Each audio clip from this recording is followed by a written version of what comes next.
I'm here. Started the stream on time because I was still making a hot drink. Good morning, everyone. How are you all?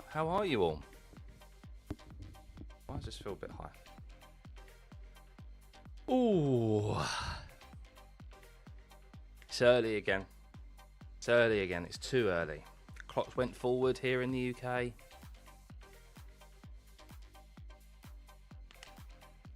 You know what?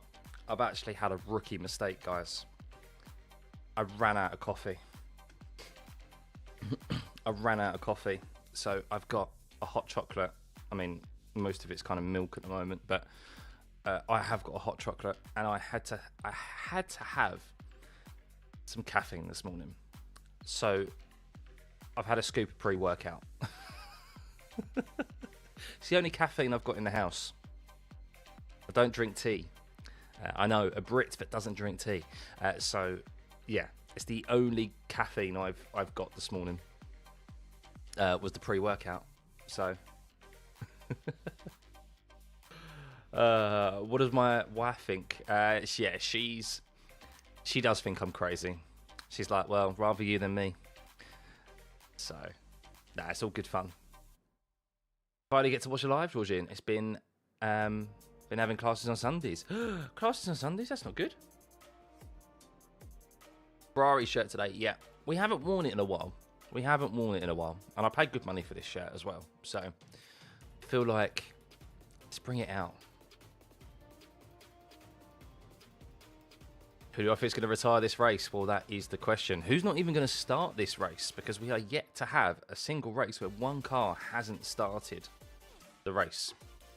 So it's definitely something to yeah, we're still waiting for is 22 cars to line up on the grid.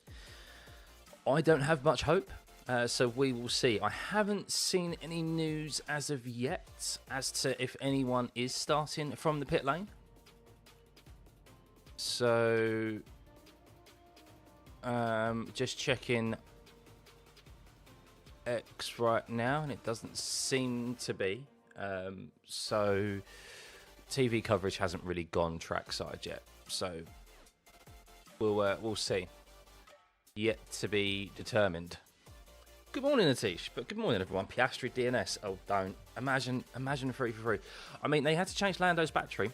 So news, actually, a little bit of news about Lando's battery yesterday. Andrea Stella was interviewed, and he did say that the battery they've had to remove from Lando's car, he does think is salvageable. So Lando might not be down to his last battery. Because if they can repair the parts, which are limited for this season, they will be able to put them back in the car, and they'll go back into their allocation. So you're excited for this race? I am as well. So I would normally be coming into this race being very low expectations. And I don't want to get my expectations up too high, because that's the secret to having, unfortunately, I think, a poor life. If you have low expectations, then everything exceeds your expectations. You know, it's the key to a happy life, guys. If life isn't going too well, you set the bar too high. So I think coming into this race, from what we've seen at Albert Park, what we've seen at Shanghai, I think we're going to see quite a fair amount of overtaking. And we have seen, and I still get it, I still see all the discourse online, understandably, about the issue that is qualifying. Like, qualifying, just that as the product and that as an enjoyment itself is difficult to watch. However, when it comes to racing, we've seen now that there is qualifying and races on Sunday, or at least like the sprint race as well, is more enjoyable. There is more wheel-to-wheel racing, and I think we're going to see that especially here today. Now, up front, in relation to whether Merc dominate or not, I don't know about whether Merc are going to... I think... Well, the question is, can George take it to Antonelli? Because the news is that we wondered what had happened to George yesterday in qualifying. And the news has come out, or at least from himself, that he made a rear wing change. He made a setup decision on the rear of the car, and he said it has lost him a whole host of, like, or Toto Wolff even come out and said that it's made the car too pointy for him. So it's something that he's going to have to drive with in this race, which is something that he won't like. You do suspect that he still has the car underneath him to finish second, but Antonelli has definitely got the better car underneath him right now. Now, George did say, he goes, it is a setup change that we have made in the past that doesn't have usually a massive effect on a whole host of things, but it seemed to have lost George a lot of pace yesterday. But we saw, and I think it was Lewis Hamilton said that he had a slight moment through turns 6 and 7 where he had to lift, and because he lifted, it threw off once again this machine learning algorithm, and it left him down on power when it came to the deployment for the remainder of the lap. And I think that's probably what's happened with George Russell, is that if he's made a setup change that has made the car more pointy and he's less confident on the throttle, then what he's done throughout qualifying has affected how that battery deployment has been issued. Don't like talking about this, of course. It's not really what we should be talking about when it comes to F1, but it is unfortunately a very important factor into why drivers are having certain performances in qualifying. And Ollie Behrman as well. Ollie Behrman confirmed also he had a software issue, so it wasn't Haas sending them out at the wrong time. Ollie Behrman just said, we had a software issue that I'm not quite sure what it was, but it meant I was down on deployment. So, I mean, that's maybe an easy excuse now. Maybe it's an easy excuse for drivers. I don't know, but it seems to be a valid excuse, I think, right now, which is a shame. And Liam Lawson also found out, yes, you are right there, Michael. Liam Lawson, they found out that he had damage to his front wing. Not sure how he picked it up. Maybe picked up some debris, maybe something damaged over the curb. But Liam Lawson, yeah, the reason he was so far off his teammate, although Arvid Lindblad, great performance from him. And he said something interesting, which I'll just touch on in a second. But Lawson, yeah, was definitely down on performance. But and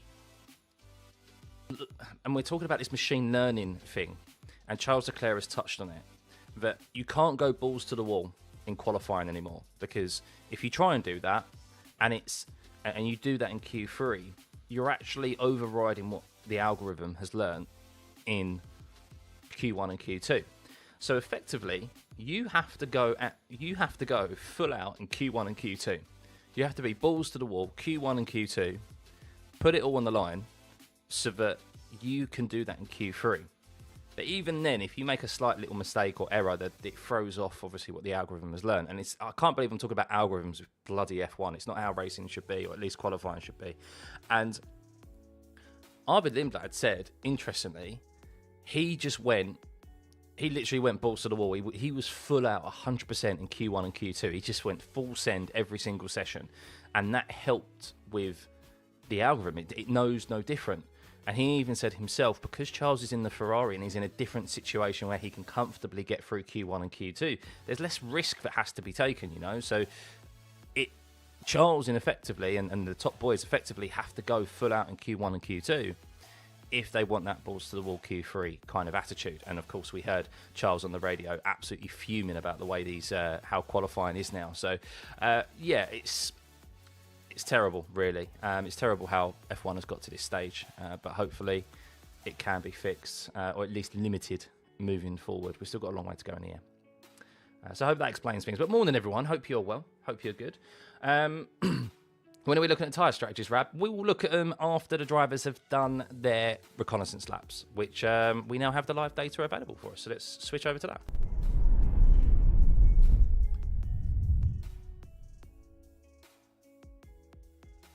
How did they not think of this when incorporating these algorithms? I don't know, Android. And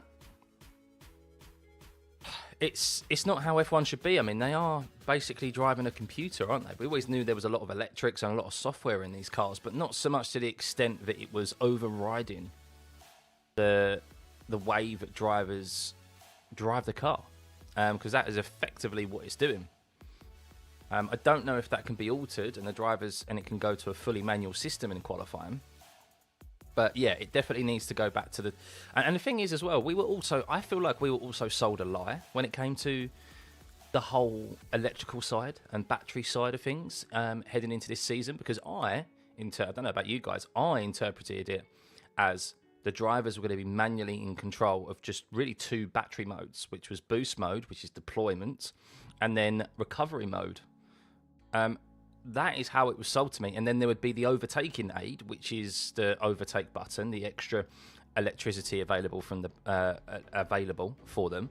That's how it was sold to me. It wasn't sold to me that there was going to be this machine learning AI automatic deployments that the drivers have no control over.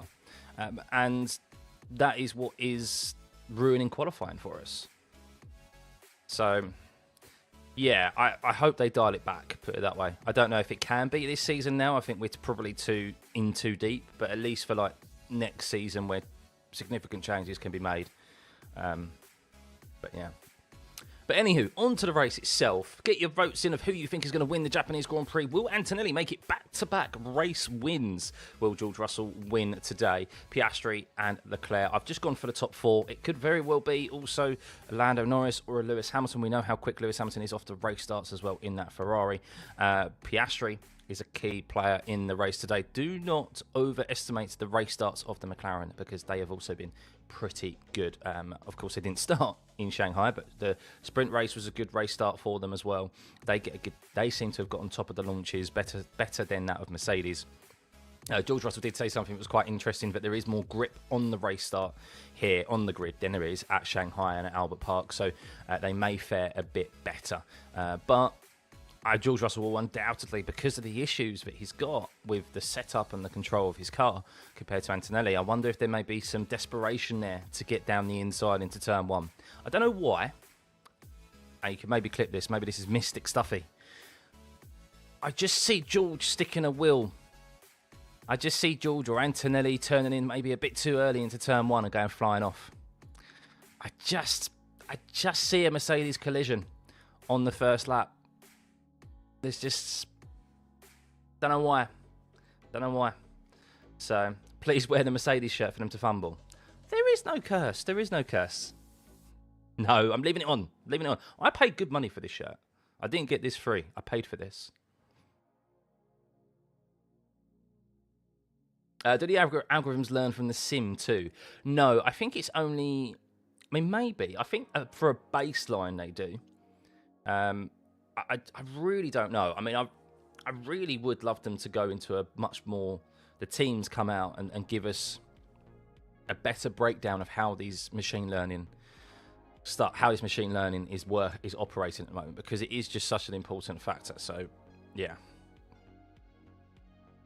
How long do I think before we will see a Chinese manufacturer in F1? Sooner rather than later, for sure. We touched upon this on the Missed Apex podcast, but yes, if you are unaware, guys, it does seem like there's rumblings that China is looking to try and maybe get into F1, like an actual team. Of course, we already have the Shanghai circuit, but of course, China, massive country, massive market, and something that I'm sure F1 would love to have more races, a country that they'd love to have more races in, considering the size of it and the potential money-earning capabilities, and having their own team. With, of course, maybe their own driver. I think it has only been Zhou Guanyu who's been the Chinese driver. I don't know if there's any more coming through the ranks. I think it's BYD. If you're unfamiliar with them, you may have seen their roads more so on the their cars more so on the road recently. Electric car company. They may be potentially looking to get into F1 in some capacity, but yeah, I would say sooner rather than later. Couldn't put an absolute date on it though. Where's my baby? She is asleep right now. The little one is asleep. Rightfully so. It's 5:15 in the morning. Technically, it's 4:15 in the morning because our clocks have gone forward. So she damn well better be asleep. We will look though, guys, at the drivers. Sorry, not driver standings, but we will have a look at the driver standings before we head into the race today. We'll also have a look at the tyre strategies, the tyre allocations. Don't hold up much hope for the tyre strategy for today. I think strategy may be dependent on safety cars that we see. But we'll have a look at all the relevant information, as always, if you are new here, for the race ahead. Pit stop loss time, what you will gain and lose under safety car conditions, all of that information that I will try my best to keep you informed of as we progress throughout the race today. Do I like these new regulations? So I would say I'm in the in-between camp. I think we have definitely lost. Qualifying is not good enough. I think. So let me start again. Actually, I'm in the in-between camp with these regulations. I think they have made a brilliant step forward with the aero development side of things. So the aero side of the regulations, I think, is spot on. The cars are shorter, narrower, lighter. They look better as well to the naked eye, and they also are able to follow closely. And we have seen these cars, well, maybe not on the limit as we'd like them to be through the corners, but they've still been close, and we have seen some great wheel-to-wheel racing as a result of it. I think partly due to the aero regulations. What I don't like, of course, is the power distribution. Oh, we have a 10-minute delay. Yeah. Just got confirmation of that. Is that because of the Porsche Cup crash that we saw? Or I saw? One of the Porsche Cup cars was literally flown into a barrier. So we do have a 10-minute delay. So I'm going to alter that. I support West Ham. But going back to the engine regulations, I think there's a massive misstep there. There's an over-dependence on the battery. 50-50. The sport just isn't ready for it. And we shouldn't see cars slowing down. I don't agree with the comments that that management has always been a thing, and that's a valid defence of these regulations. Yes, management has always been a thing in motorsport, whether it be on the mechanical side to look after gearboxes, engines, tyres, but not to the extent of you're not pushing through corners because it's going to be a detriment to you to have that lack of top speed down the back straight or down the start-finish straight. And that's not what we should be doing in F1. F1, the drivers should be able to make the difference. And that's what has made F1 exciting over the years. However, what it has done is that when it comes to the racing on Sunday, the way, obviously, we've got these battery deployments and stuff, and the overtake mode is definitely effective. We have seen some great wheel-to-wheel racing, and we have seen overtakes in areas of the racetrack that we don't normally see. And I think in Shanghai in particular, we did see true wheel-to-wheel racing. And people may call it artificial, but F1 has always been artificial to an extent. We've always had overtaking aids. We have different regulations to keep the racing close so that teams don't just completely dominate. So F1 has always been artificial to some extent.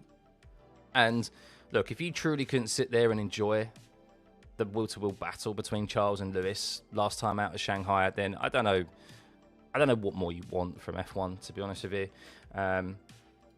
But yeah, the power distribution is just way off. It should be probably something like 70-30. I'm of the mind that the battery shouldn't be fundamental to how we go racing. It should be there as a supporting aid, and it should be there similarly to how it was in the last regulations, to be honest with you. So yeah, I think we will see changes. I think we will, but we won't see dramatic. The thing is, and Alex Albon described it pretty well yesterday. He said, there's no high-speed corners anymore. Everything's a medium-speed corner at best. It's medium to low-speed corners because of the battery, because of the recovery, because there's no deployment through like 130R. They end up being just not going fast enough through these corners. And I don't know what the answer is, but I think the answer to some extent is change the power distribution. 50-50 is way too reliant. And also, maybe they absolutely got it wrong in the amount of energy that could be recovered. I think the batteries are probably too small. But then, of course, that affects the weight of the car, so the cars would be slightly heavier. But the batteries, I think, are way too small for what they are. Because if you're going 50-50, you need enough battery deployment so that cars aren't running out of top speed and deployment come the end of the straights. So, but anyway, but as I said, I watch F1 for the racing. I don't really watch it for qualifying, and I know qualifying, especially from the drivers, they're going to be absolutely furious about it. But I said before, I would always much prefer a trade-off if you offered it to me, a trade-off of having a subpar qualifying product and have a superior racing product. So that's my 2 cents on it all. Yeah. Right, so let me alter the time, guys, because the start time procedure, because we do have, and the cat's come out of the bedroom, and I'm concerned that she's sitting right next to me, and I'm concerned every door in my apartment is open.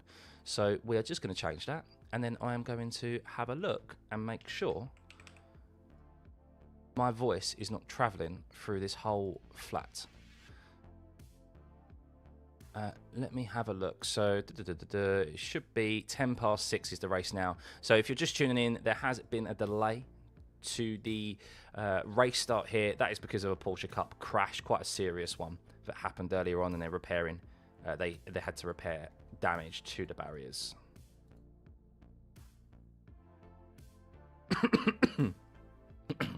Leclerc might be able to take the lead, but might not be able to stay that much longer. Hope he can keep Oscar behind. Yeah, I mean, yeah, it's going to be interesting because I think George is going to struggle here today. From what he's enlightened us to about his struggles yesterday with the setup change and what he's going to have to deal with throughout this race. Kimi Antonelli, if he holds on to position from George, I think Kimi Antonelli will just drive off into the distance. George may be the one today who actually has to struggle to hold on to P2. This could be Kimi Antonelli just driving off into the distance, and it's the battle for the other podium positions. Because George has got a really pointy car with some setup changes that he made yesterday, and that's why he was so far off his teammates. So it's going to be an interesting race. Do I agree with the FIA not penalising Mercedes for breaching regulations because Mercedes gave a valid excuse? No, I don't agree with the FIA. They've given an excuse, but they made a decision to change the hydraulic pressure of the actuator, which resulted in their car failing. It passed scrutineering after the race, and it's only because new information has come to light and internet sleuths, well, the benefits, I guess, to a certain extent of the internet and X, they discovered that, yeah, the front wing was failing, in effect, and not closing within the sufficient time set out within the regulations. And I think that is a disqualification. And I think they've been very, very fortunate, Mercedes, and the FIA, I think, have set a pretty poor precedent for this week, for the season ahead now, because something like this happens in the future. Teams are going to look back at Mercedes and go, "Whoa, hang on a second."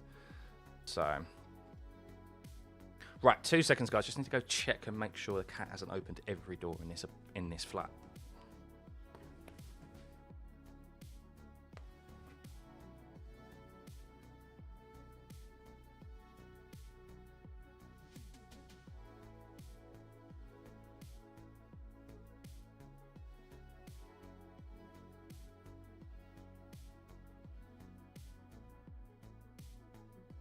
All good, all good. What happened to Ollie Behrman yesterday? Ollie Behrman had a software issue. So he had a deployment issue. There was just no power on the straights, he said. So that's why he was so slow. Please rage quit if Mercedes get a hat-trick. No, I'm not doing anything of the sort. It is a very long season. And did you hear Fred Vasseur yesterday? Did anyone see Fred Vasseur's comments? I'm going to get the quote up from Fred Vasseur. And I found it very interesting. It was very interesting. And he obviously knows... He clearly knows something that we don't.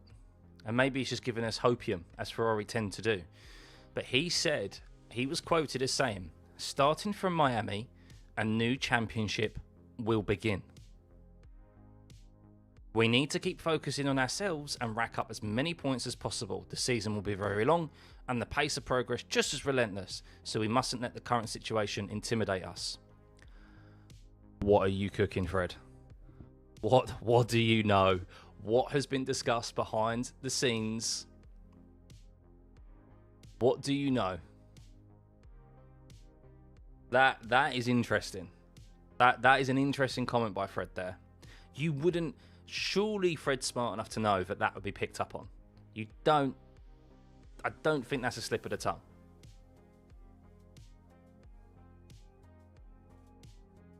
Great ideas, but we aren't there yet. Maybe they should test new stuff in F2 and F3. Yeah, that'd be more prudent to do so. I guess the thing is with F2 and F3, they're always slightly behind, though, in relation to the iterations of their cars, because they're following suit. They're supposed to be aids in... You're supposed to be bringing up, technically, drivers, aren't you? To be suitable for the F1 experience. So having cars that are having drivers are already ahead of the game in relation to like using like experience of the technology on that side of things from the junior category is going to give like junior drivers an advantage when it comes into F1. So I think that's kind of like probably more of the opposite way of thinking in relation to how F1 wants to operate, or the FIA, because it was a couple of years, I think, after. It was a couple of years after the ground effect era that they even had the introduction of a ground effect era F2 car. So a truckload of hopium, that's what he has. Yeah, maybe. I mean, maybe it's nothing entirely, but I wonder why he says... So he has already iterated that there is a big update package coming to Miami, but he hasn't elaborated on what that is. Maybe that is a new engine. Maybe that is... I don't know. But I thought a duo, so the additional development that the teams get if they are like 2% down on engine power compared to the best engine, I thought that wasn't going to be implemented until after 6 races. So Miami is before that. Wait, so Lewis asking for more power is in relation to the software? Not necessarily. I think there's a few things that they can do, but a lot of it is dependent on the software for sure, I think. On a guess, bigger turbo? Maybe, but I don't think they'd want to give up the advantage that they have on the race starts. But if it means that they're going to be more competitive over a race, then just be quick off the race starts, then maybe that is the case. Yeah, I think that may be an element that they're able to change. But for him to say it's going to be a different championship is quite bold. It's a bold statement, isn't it? So, is there something wrong with the time? No, there's a 10-minute delay. 10-minute delay, Geraldine. 10-minute delay that was confirmed earlier on. A Porsche Cup car crashed pretty badly into one of the barriers. I don't know where it was at. I just saw it like up in the air, basically, hanging off of the barrier. So that's why, because of that, there is a delay. So we are currently on the reconnaissance laps here, guys. And we know how interesting these have been in the start of this season. What do I think is the problem on Red Bull not having a fast car this season? There clearly seems to be a balance issue. I think they're slightly down on power as it is. They don't have an engine that is comparable to the Mercedes, maybe even the Ferrari. But what is clearly evident is that Red Bull is a handful right now. And if you look at any onboards from both Hadjar and Verstappen, they are seesawing at the wheel through pretty much nearly every corner, and they're just bleeding time.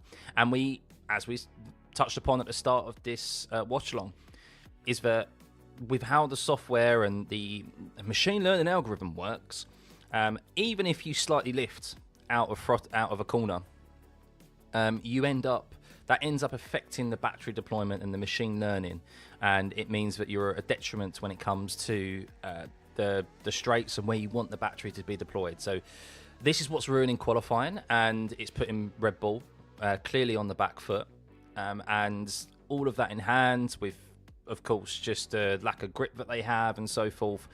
It's just not a good car at the moment. There's lots of issues for them. But I do expect Red Bull to be able to turn it around. They have the resources, they have the experience. So, yeah. But, of course, with Max Verstappen, he's already frustrated with these regulations anyway, and he's going to get more and more frustrated as he drives this car and these regulations more often, and that's just going to affect him out on track. And Hadjar, of course, different mindset, brand new season for him, second season in F1. He's going to be a lot more positive. Yes, he's still going to have issues with the car, but he's going to be a lot more positive because he's going to be like, well, I'm going up against a four-time world champion teammate, one of the best on the grid, and if I can beat him, it doesn't matter how bad the car is. I've still got my own battle. Whereas Verstappen isn't thinking about that. Mentally, he's thinking about, I just want to be racing at the top. Whereas Hadjar's mindset, very similar to Russell. When Russell joined Mercedes, it's, yes, they haven't got a great car and they want to be fighting for race wins and podiums, but he at least had his own inter-team battle to focus on, which was beating his very successful teammates. So those RB cars are driving into turns like a dump truck on half-flat tyres. Yeah, it doesn't look good, does it? From what I saw, that Porsche was like 2 feet away from landing into a stand full of fans. Yeah, I only saw a brief snippet of it, but it didn't look good. It didn't look safe. So that's why we have a 10-minute delay due to the start of this race, guys. That is why it is not starting on the hour. Will teams fight the FIA if Mercedes breaches regulations again because they already broke it once? I mean, you've got to suspect so. I'm really surprised Ferrari haven't protested that decision, to be honest with you. I'm really surprised. Rab, I just explained that if there is a delay to the race start because the Porsche Cup, there was a serious crash in the Porsche Cup. At least that's what I was informed, unless they've decided to change it again. But we haven't got any. Oh, hang on. Yeah, there isn't any. Don't think that's been reverted. So, yeah, sorry, just confirmed. Formation lap will start at 2:10. They've literally just thrown that the FIA on a graphic on screen. So, I think it's because Hadjar is in Max's head now. That's why he's been whining more. I don't think so. I don't think Max is really focusing on Hadjar at all. I think it's more so that he's just fed up already with these regulations. And I said it at the start of the season in my predictions that Max has got a bit of delay here in the lag. Max has got different interests this year. And if he's not interested in Formula One, he's just going to turn up to earn a paycheck, isn't he? To earn his paycheck. I'm just going to reset, guys, the server here because it does seem that there's a bit of an issue. So bear with me. Bit of a delay on the live timing. I don't like that. So maybe it was the server I was a part of.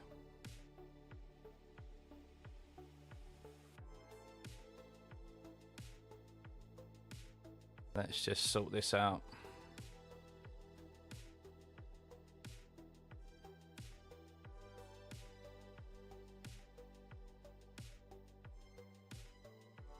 Maybe it's something that I just don't have control of and we just have to contend with today.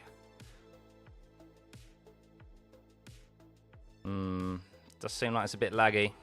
Don't like that.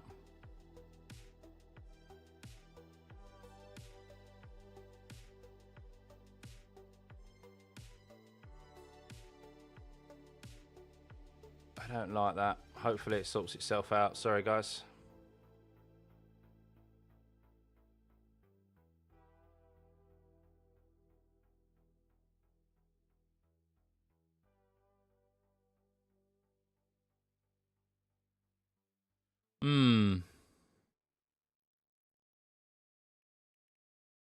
Yeah. Let's just reload that up.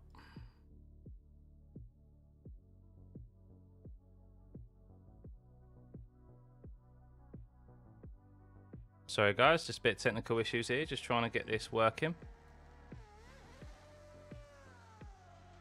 Nothing more frustrating, is there?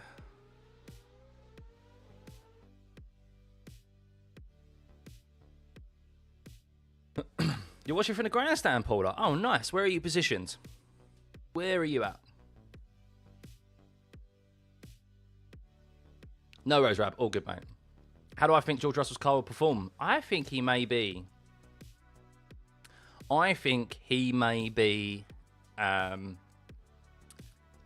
He may be susceptible to the McLarens and the Ferraris behind him in today's race. If he's got the issues in his car like he had in qualifying yesterday, which I believe he still has, and because it's a setup, it's in relation to a setup change that he has made his car more pointy. I think Antonelli, if he leads Antonelli ahead of George in any capacity in today's race, I think Antonelli will just drive off into the distance. And Russell, as we saw in qualifying, I think he could have his work cut out for him today to try and finish P2. Do I like this track? Yeah, I love this track. I think Suzuka is one of the all-time greats. Respect Max, but it's satisfying to see some of his brain rot fan kids crashing out. Look, every fan base, unfortunately, has its toxic side, which is a shame. And unfortunately, just like it is with news, negative news is more viewable, I guess, or gets more traction than positive news, and that's the case with Formula One. Those a small minority that are very vocal and very negative about other drivers and other teams and stuff, and that's the case from all drivers and teams. There is unfortunately a selection of fans from everyone who is like that, and they get unfortunately pushed more on all of these on these social media sites, which is a shame. But for most of us level-headed fans, we know obviously there's a lot of context to driver performance and car performance and stuff, and that's what we try to do here. But that's sport. You can also, there is nothing wrong with taking satisfaction out of someone who you don't like as much, or is maybe a competitor, direct competitor to a driver that you like or a team that you like. There is nothing wrong with enjoying the misfortune that they're having at the moment, or the struggles that they're having. That's sport. That's what makes sport so interesting, right? When you've got your own teams, whatever sport it may be. When your rivals are struggling and you're succeeding, it makes it even more sweeter, that success. So imagine Arsenal fans at the moment are loving the situation because they look like they're going to win the Premier League and Tottenham could go down. What a season it could be for them. So stuff like that. In a minute, Lumens, I've seen you post that message over and over again, so there's no need to keep asking. I've seen it.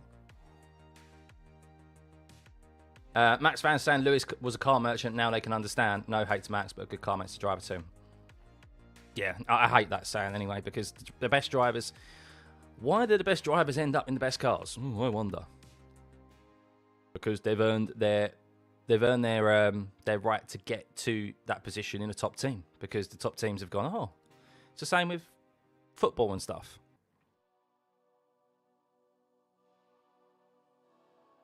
You never really care for racers, you root for Honda. Yeah, I mean, that's the beauty of motorsport, is that you can, and F1 and stuff, is that there are some people out there who are through and through support the team, and they'll support whichever driver comes and joins the team. And then there are some who follow just the drivers. It's a good sport in that sense. It's a unique sport, because normally I would say most sports are like you support a team and that's it, or you support all their individual sports, aren't they? Where you support just like one individual. But team sports normally is something where you just support that team and that's it. Whereas F1 has both, doesn't it? It has a single competitor championship and it has a team championship as well.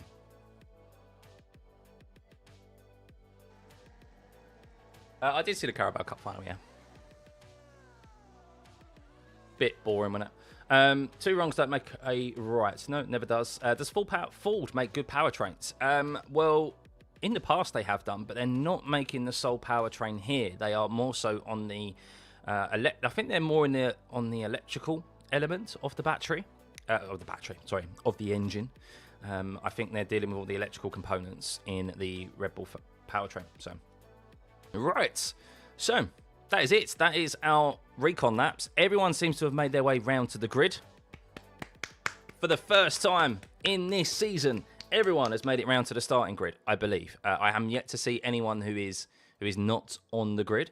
So that's a positive. Now, let's have a look at the strategies for today, shall we?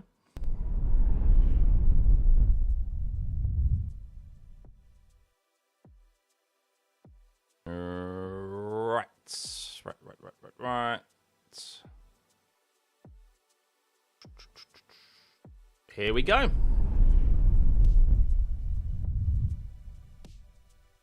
I don't think anyone's starting from the pits, no.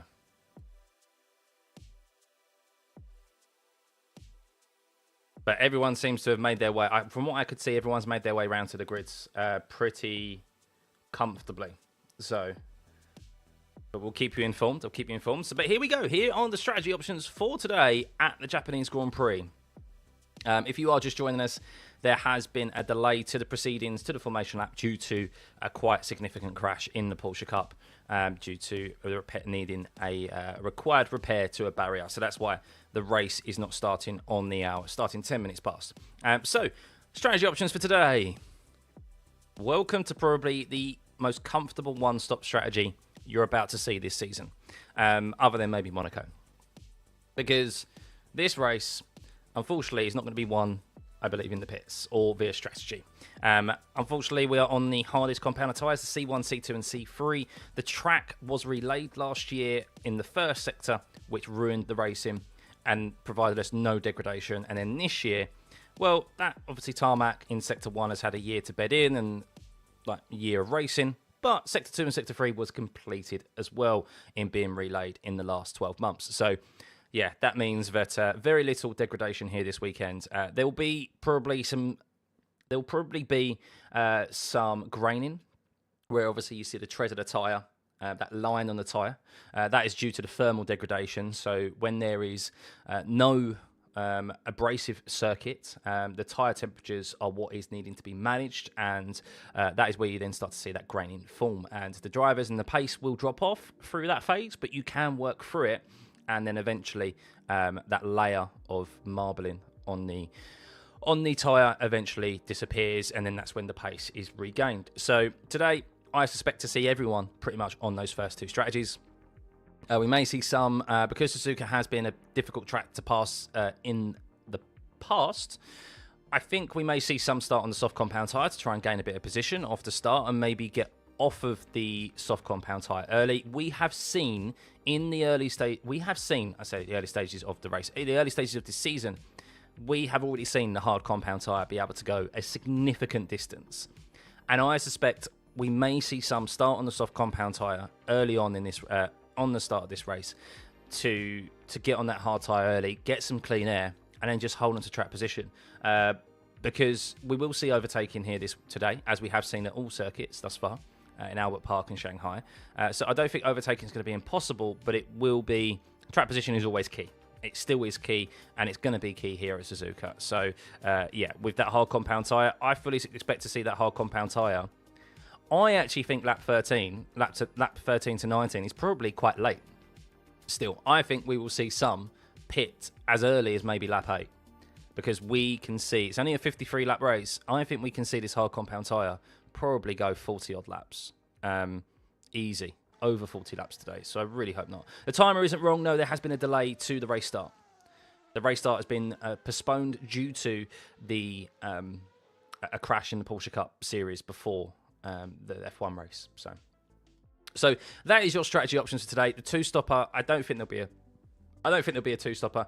I think the two-stopper will only be in play if there's a safety car. And you can see there is an average pit stop loss time of 22 seconds. We'll get onto that where we've got a more detailed breakdown. But yeah, the race isn't going to be won in the pits today, I believe, unless there are safety cars. So our tyre allocations, well, everyone has pretty much a brand new set of hards. Interestingly, that Lando and Norris, Lando is Norris. Lando Norris and Oscar Piastri have two brand new sets of hards available compared to the Mercedes and the Ferraris, who have two brand new sets of mediums. So a difference in strategy there. If there is a safety car, then obviously having a brand new set of mediums may be beneficial to them, especially on the race starts. We did see, in particular, the Mercedes struggle to get those hard compound tyres lit up in Shanghai. So maybe that would be the case for the McLaren as well if they had to go onto a brand new set of hards. But I still expect maybe a used set of softs would be sufficient if that was the case, depending on what time the safety car came out. So yeah, nothing really to note there. But Verstappen, of course, has two brand new sets of hards available because he failed to make it out of Q2 yesterday. He starts 11th. So yeah, strategy not really that awe-inspiring here today. In relation to the gap to the tyres, well, you can see here that in the race, the medium compound tyre is 6.5 tenths slower than the soft, but of course will last longer. And the hard compound tyre, you can see there, not much difference in the overall pace of the medium and hard. Less half a tenth difference in the C1 and C2 compound here this weekend, and the durability of it as well. So that medium compound tyre is going to be able to go a long way today, and that hard compound tyre equally as well. So I think Pirelli have definitely missed an opportunity to bring the C2, C3, C4 go into the middle range of tyres here this weekend. I think there's a bit of a shame. Race pace, well, this is what they think is the race pace. McLaren and Ferrari equal. Maybe McLaren just pipping it on a 0.26% behind Mercedes. Ferrari 0.27% behind, but pretty much equal footing there for McLaren and Ferrari. I think no one is disagreeing with that. And Red Bull way off the pace, and well, should be quicker than Alpine, but over a single lap we saw them struggle yesterday. Whether they'll be able to whether their race pace is genuinely better than the Alpine and the Haas, we will see. I expect a strong showing from Audi today. I think they'll be looking good. Well, interestingly, Aston Martin seems to be quicker than Cadillac from the data that's been gathered in practice. So normally take this with a pinch of salt, to be honest with you. But I think no one disagrees with Mercedes being quickest, right? And then our pit stop lost time. This is the all-important gaps that you need to be keeping an eye out on, guys. Green flag, 22.7 seconds. So 22.7 seconds is not the shortest, not the longest. It's probably kind of like in the middle of pit stop lost times here. And stationary, well, there is a significant advantage pitting under a safety car. Look at that, 10.5 seconds. That is 12 seconds advantage by pitting under a safety car. That is significant. So if there is a well-timed safety car today, a VSC or a normal safety car, which we've had 33% and 50% a chance of, equally we've had a 33% chance of a red flag in the last 7 years coming to Suzuka. That is a big advantage. There is no wet weather today. It is dry out there, as it has been all weekend. One of the main reasons why we brought Suzuka and the Japanese Grand Prix earlier on in the race season is because the weather was just getting ridiculous towards the end of the year. So, yeah, that is it, guys. That is your strategies for today. Not really too much else to discuss. If you're just tuning in, there is a slight delay to the race start. The reason for that is because there was a significant crash in the Porsche Cup Series. Can Haas get a podium this year? I think the only way Haas can get a podium, or a midfield team can get a podium, because of how large the gap is in performance to the top teams, will be if there is like a wet weather race. Unless there's a chaotic race, they need a lot of drivers to have horror shows to be able to get their cars on the podium, because the performance difference is so wide. You're so mad when the mediums and hards are like C3, C4, like C5, C6, and the softs are like C1 or C2. It's actually the other way round. The softs will be always the softer range, so towards the softs will always be C3, C4, or C5. So. But yeah, the medium is too close in performance to the hards, isn't it? Unfortunately, it just makes one-stop strategies really. But it's also the hard compound tyre. It's not even just the performance of the medium. The hard compound tyre we've seen just be able to go a ridiculous length in previous seasons. The hard is too durable. That's the problem, really. And it just makes, like today, they're going to start on the softs. I think you're going to see quite a significant amount of people start on the soft. And because the hard compound tyre can probably go over 40 laps, they'll pit before lap 10 and then just go on the hard compound tyre and take that to the end of the race. If there is no safety cars, of course. Which is just not doable. Shouldn't be doable. I've worn a Ferrari shirt, so that means one of them will DNF. No, have faith. Have faith. There is no curse. But welcome, everyone. Hope you are well. If you're just tuning in, yes, a slight delay, 10-minute delay to the race start. That's why it's not starting on the hour.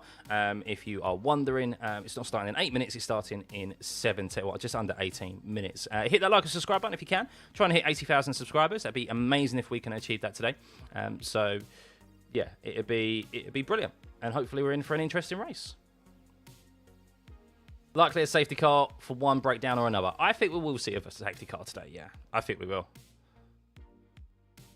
The point is, there is no point having softs C6 and hard C1 and C2. What is the point of the softs then? Well, you still need them for qualifying and that, don't you? I think I should just hold Red Bull in midfield standard for my own mental health. I would expect Red Bull, yeah, today to not do too much. So those are the strategy options. One last time. Looks like it's going to be a one-stopper. Two-stopper will only be I think the two-stopper will only be in effect if there is a safety car. Everyone has pretty much the same set of tyres available. There's no real variety other than McLaren having two sets of hards rather than two sets of mediums, and Verstappen and Hadjar having one set of hards as well and one set of mediums. So the medium and hard compound tyre is very similar in pace, not too much to separate them. And then the pit stop loss time is 22 seconds. And if you pit under the safety car, it's 12 seconds advantage. So that is significant. That's one of the largest gains that we see under the safety car. Because I think back in Shanghai, it was only 9 or 8 seconds. It wasn't a lot at all pitting under the safety car. So there we go.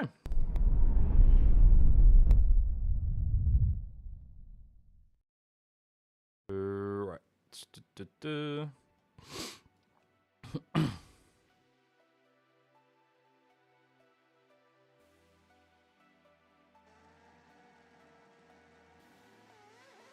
Just getting everything lined up again.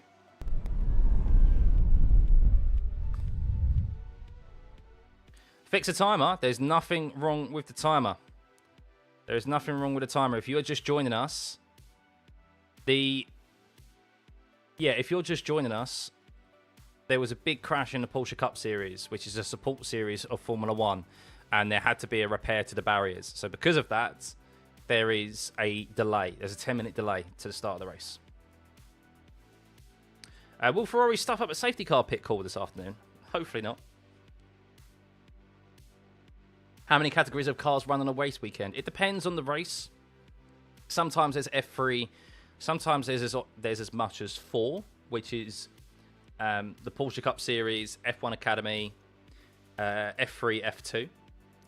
But in Japan, I think there was just a Porsche Cup Series. So there's no junior categories here this weekend. I don't think the F1 Academy raced this weekend, did it, guys? Had they done starting laps before the delay was announced? They did starting laps after the delay was announced, but there was no issues with drivers. So all good. I think everyone, as far as I can see, and as you can see on the timing tower here, everyone is starting on the grid. But as we saw in Shanghai, there was a software issue very late in the day with the McLaren, so maybe someone will start from the pit lane. Maybe someone, we've seen the Audi, we've seen at least one Audi in Shanghai and in Australia do the formation lap and then not start the race. So there is still time, but hopefully we'll see all 22 cars start the race today. You got fire on Sir Lewis. I think Lewis needs a significant amount of assistance from the Mercedes. I think really any of Piastri, even Russell, because of the difficulties that Russell has with his setup change, which meant he was off the pace of his teammate in qualifying. I think they need the Mercedes not to finish, really. Russell, Piastri, Leclerc and Norris, Hamilton, they all need Mercedes not to finish, or Antonelli in particular not to finish. I think if Antonelli leads at the end of the first lap, it'll be a comfortable win for him, I think. You just lost a fire,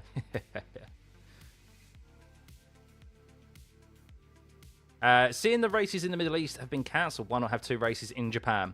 Yeah, I think it's money. It's money. Contractually, we discussed this yesterday. Contractually, they can't, and I think the reason why they haven't said they're cancelled, they've said they're not being held, so effectively they postpone them, is because there'll be a drop dead date in the contract that will mean they've got up to this certain date to reschedule it, and if it then goes beyond that date, then of course force majeure, no money will be probably due to be paid to F1, and of course they pay around over 50 million for the privilege of hosting F1 races, Saudi and Bahrain. So that's a lot of money for Liberty Media to give up. So they're going to wait until the last opportunity before they actually confirm they're cancelled. So I was looking for my track limits. I think track limits are definitely going to be in play today. Let's have a look at the championship predictions. I'll have a look at those in a second, and I'll keep an eye out on the investigations as well. That's always interesting to keep an eye on. But track limits, I think we could see maybe a track limits violation here today, or track limit penalties. We've seen lots of moments through Spoon Corner, lots of drivers going off. So George Russell currently leads the championship by 4 points from his teammate, 51 points to 47. Charles Leclerc is third place with 34, 1 point separating him and his teammate. And then Ollie Behrman there, 17 points for Ollie Behrman. He is starting 18th today, though, after a software issue affected his deployment in qualifying. Lando Norris, well, he completely missed the race in Shanghai. He's got 15 points. Pierre Gasly on 9, Verstappen on 8, Lawson on 8 as well. Lawson's got the same points as Max Verstappen. Arvid Lindblad on 4 points in P10. Hadjar on 4 points. Piastri has 3 points solely from his sprint race because he hasn't participated in a Grand Prix race yet because of him crashing at Albert Park on the on the sighting lap, and then of course not even starting in Shanghai. So yeah. Constructors, understandably, Mercedes fastest at the top with 98 points, Ferrari second, McLaren third, Haas fourth ahead of Red Bull Racing. Racing Bulls are sixth, Alpine seventh, Audi eighth, Williams ninth, Cadillac 10th, and Aston Martin 11th. Only 2 teams yet to score points in the championship. So start is delayed, guys. The start is delayed. There was a big crash in the Porsche Cup, so do not fear.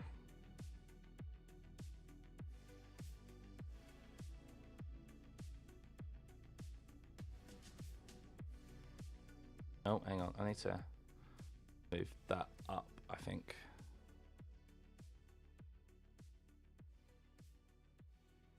I think that's right. There we go. You're going to go charge your battery. Can Kimi become the youngest F1 champion? I mean, potentially. I mean, if he wins today, confidence could just continue to grow and grow, but it's a very long season. It's a very long season. Lots of races still to be had. Even though it's been reduced down to 22 races, that's still a lot of racing and a lot of laps to be done. 5 more sprint races as well. We come back after the spring break with 2 back-to-back sprint race weekends in Miami and Canada. So lots can happen. Do I think Kimi's name will be announced correctly on the podium? You'd like to think so, wouldn't you? It's not Kimi Raikkonen racing today.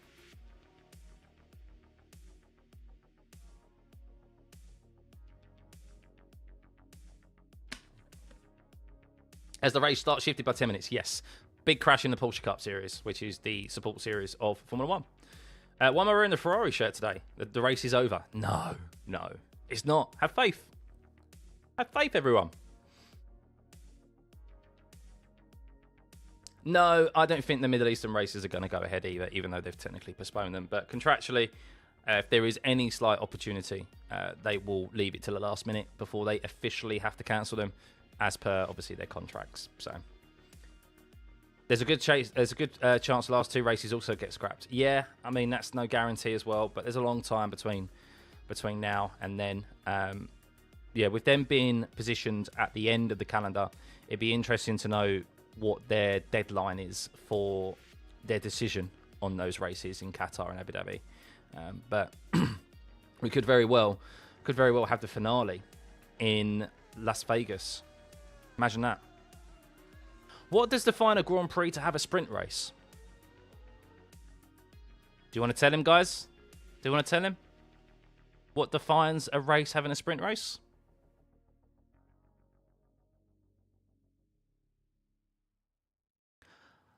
Only one thing. Money! That is the sole reason why we are having a sprint race in Singapore this year. Think. Why would we have a sprint race in Singapore? Doesn't make sense. For racing, Singapore is the worst. Only Monaco is worse than Singapore to have a sprint race. Let's be real. So yeah. There's no slight on Singapore, the country, Natish. It's just the track. Let's be real. There's not really any overtaking. It's a typical street circuit. So there's less. There's only Monaco probably has the next least amount of overtaking. So do I think after June the 1st, Ferrari will win more races or will Merc still dominate? Well, we spoke about this earlier on. So if you're just tuning in, guys, Fred Vasseur made a very bold claim that from Miami, he's been quoted as saying, from Miami, it will be a different championship. So we're just trying to score as many points as we can at this point of the season. That's a bold claim. What is happening in Miami? What is Ferrari bringing? What does Fred Vasseur know that we don't about Miami? Very, very interesting claim. Race start delayed, yes, due to a... I'm not saying it anymore. Just look at the timer. I'm not wrong. I'm not wrong, guys.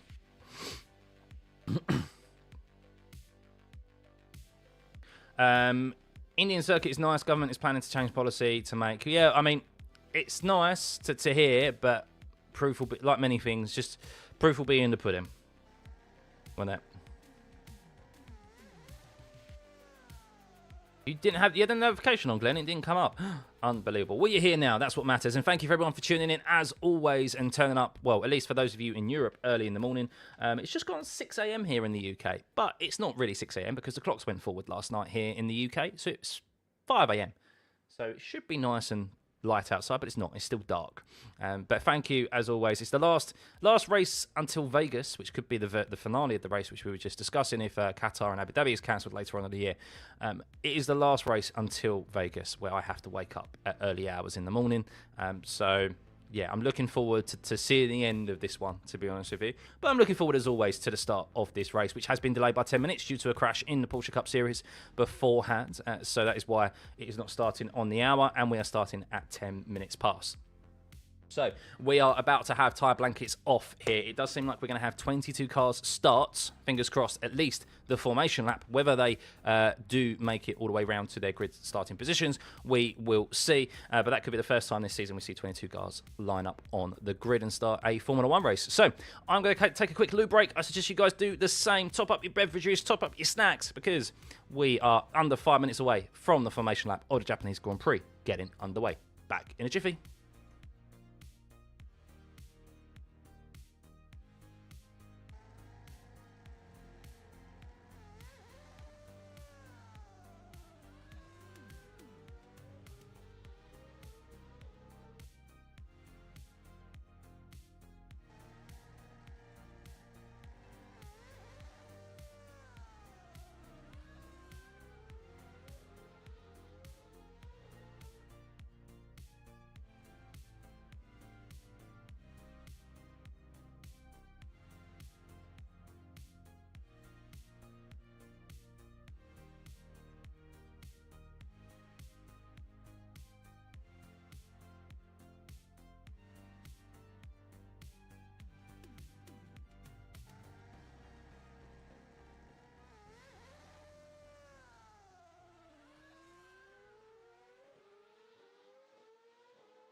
Ooh, only one driver on the hards.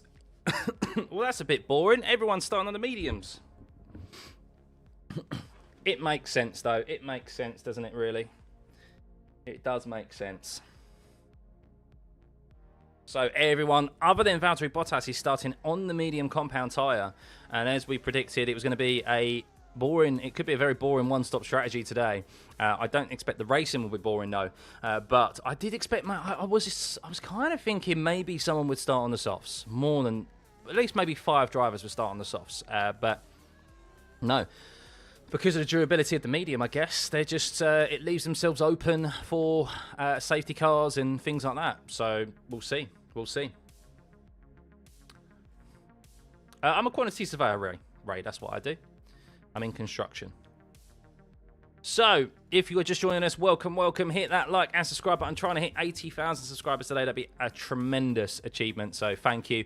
And, of course, get your votes in for the poll. I'm going to end it very shortly of who do you think will win the Japanese Grand Prix. Kimi Antonelli is winning at the moment. You know what? I'm going to end it now. I'm going to end it now because it's quite an overwhelming victory. In the poll, at least, not yet because the race hasn't started, for Kimi Antonelli, 55%, Charles Leclerc, 19%, Russell, 16%, Piastri, 7%. Here's my prediction for today.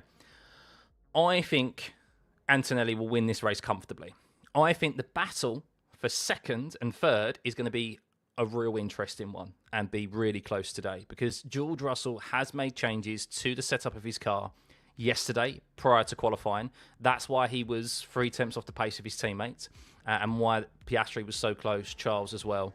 And I think Russell may have a hard time today at Suzuka, a track that he's never really gone overly well at in relation to his teammate, of course, formerly Lewis Hamilton. And even last year, Kimi Antonelli had the better pace of George. George pitted very early in the race and was getting caught by Kimi at the end on a kind of different strategy. But that was due to Kimi's great tyre management here last year. So Kimi Antonelli, I think this will be a comfortable win for him unless something untoward happens, crash, mechanical issue. But for Russell, I think he's going to have a tough time at it. He doesn't like that car. The car is more pointy due to the decisions that he's made in setup.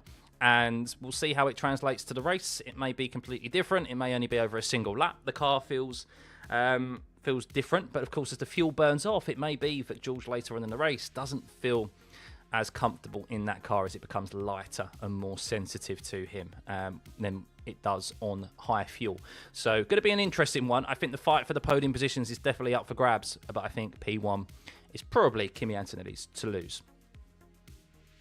Right, so sending love from Australia. Yeah, thank you everyone. Hope you will. Hope you will. So the last early hour race of the morning, you Aussies, make the most of it. Make the most of it because unfortunately when we head back to Miami, or when we head back after the spring break to Miami, yes, unfortunately it's going to be a difficult hour of the morning for you. But I do sympathise because I have just gone through that for the first 3 races of the year. So it does remind me of what you do have to go through for the majority of the season. But here we go. Race start, or the formation lap is about to get underway here as the timer clock drops down to 0 here at the Japanese Grand Prix. We should have the icons and the drivers leaving their grid slots any second now. Here we go. Yes, there they are. Drivers leaving. Hopefully we see all 22 cars leave their grid slots here as they make their way around this formation lap. And we will run through your grid for today. Let's just keep an eye on those drivers making their way round. Hopefully everyone gets off here. Nico Hulkenberg at the back. So no one starting from the pit lane that we know of. And hopefully that will not be the case. And we'll see 22 cars start in Japan. But let's run through your grid for the Japanese Grand Prix. Kimi Antonelli. He has done it 2 weekends in a row. Antonelli is on pole position today with George Russell in P2. But as we just mentioned, George Russell, with a slight setup change to the rear of his car yesterday, struggled with keeping up pace with his teammates and, well, struggling to keep up the pace ahead of Oscar Piastri, who seems to have found a bit of form, and McLaren found a bit of performance from Shanghai to here. He is in P3. So Oscar Piastri starting his first F1 race of the season. Well, his first full F1 race because he did start the sprint race in Shanghai. So let's see how the Aussie can do. Charles Leclerc is in P4. We know how quick the Ferrari is off the line, but he is starting on the dirtier side of the racetrack. So we'll see how he fares there. Lando Norris is in P5, and the McLarens do have a pretty decent race start themselves. That hasn't really been picked up upon. The Ferrari has definitely taken all the plaudits there, so keep an eye on them, who are starting on the clean side of the racetrack. Lewis Hamilton is starting in P6, also on the dirtier side, but we'll see how he fares. Pierre Gasly, best of the rest. What a great start to the year it has been for Pierre Gasly with that Mercedes power unit in the back of the Alpine. He starts P7 with Isaac Hadjar alongside him in P8. Gabriel Bortoleto is in P9. A great performance from him in the Audi after not starting in Shanghai. And we do seem to have, well, yet the formation lap is yet to be completed. Does seem, hopefully, fingers crossed, we have both Audis starting their race together for the first time, because they have had one single DNS in both Australia and in China. Max Verstappen, Alfred Lindblad, great qualifying from him. He qualified P10 and pushed Max Verstappen down into P11, which removed him from Q2. Yesterday, Max starts in P11. Let's see how he fares in that very, very struggling Red Bull. Esteban Ocon is in P12. Nico Hulkenberg, P13. Liam Lawson, 14th. Franco Colapinto in 15th. Carlos Sainz, 16th. Albon, 17th. Ollie Behrman is in 18th. The big shocker of Q1. Yesterday, with a software issue that affected his deployments, massively down on power. Sergio Perez is in 19th. Valtteri Bottas is the only driver out there today who is not starting on the medium compound tyre. He starts on the hards, with Fernando Alonso in P21 and Lance Stroll in P22. Will the Aston Martins be able to complete their first full Grand Prix distance today? We will see. So, drivers lining up on the grid here, moments away from the Japanese Grand Prix getting started. 53 laps here at the historic Suzuka circuit. We have seen a significant lack of racing here in the past. I don't think that's going to be the case here today. Here we go, guys. Here we go. We need to time this correctly. Remember, the race start procedure is they line up on the grid. There is 5 seconds of the pre-start procedure, and then they go into lights on, and away we go. So, line up on the grid. I think we're going to have, yes we are, round of applause in the chat. We're going to have 22 cars start this race today. Brilliant. Brilliant to see in the third race of the season, third race weekend of the season. So here we go. They've lined up at the back of the grid.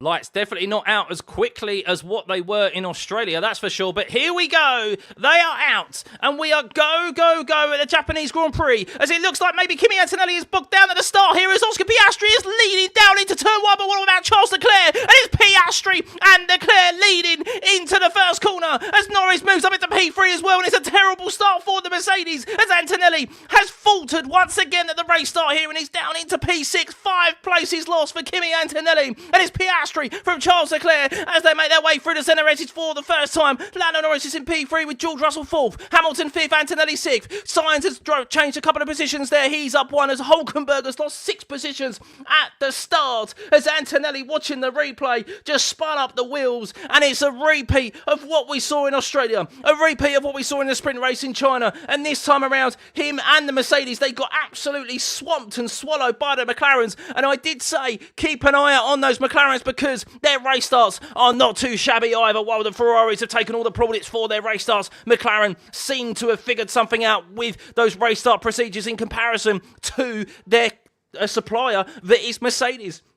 So, as they make their way out of the exit of Spoon Corner, it is Oscar Piastri leading from Charles Leclerc, who is up 2 positions, as is Oscar Piastri, who leads this race. The first race he has started here this season. Of course, he did start a sprint race, but we don't count those. Lando Norris is P3, George Russell is P4, Lewis Hamilton P5 with Kimi Antonelli P6. He has a lot of work to do, but we know those Mercedes are quick. But this time around, they don't just have the Ferraris to contend with, they have the McLarens, their customer team, with the same power unit. So we'll see how they fare.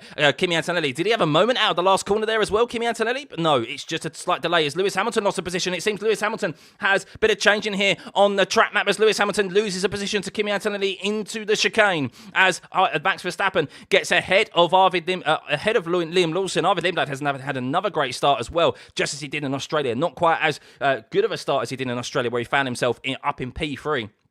at the end of the first lap, but he is up 2 places into P8. Isaac Hadjar is down a place, and Max Verstappen is in P10. Esteban Ocon is up 1 place, as is Liam Lawson as well, but both Audis losing significant places at the start of this race. Bortoletto down 4 places, and Nico Hulkenberg down 6 places, and well, the Audis is the first time they've both started the race together, and with supposedly the largest turbo on the race grid, they have definitely suffered there with their race start here at the Japanese Grand Prix at Suzuka. So Oscar Piastri leads, and he's performing a significant gap to Charles Leclerc right now. You can see Oscar Piastri, who was very good in qualifying yesterday, is pulling out a gap to Charles Leclerc. 1.6 seconds as Max Verstappen gets ahead of his teammate Isaac Hadjar as they make their way round into the braking zone of turn 13. So Verstappen already up 2 places into P9, and he'll be looking at the back of Arvid Lindblad, the driver, the rookie driver, the only rookie driver on this grid today, the driver who eliminated him from Q2 yesterday to get a bit of revenge. But Isaac Hadjar is coming under attack by Esteban Ocon. Esteban Ocon is looking to try and go side by side with Isaac Hadjar through 130R, and I think he may have got the move done there. Isaac Hadjar, no, actually gets the move done on Max Verstappen. He returns the favour, and Max Verstappen then gets back again past Isaac Hadjar, and Isaac Hadjar is under attack from Esteban Ocon here as they make their way down into turn 1, and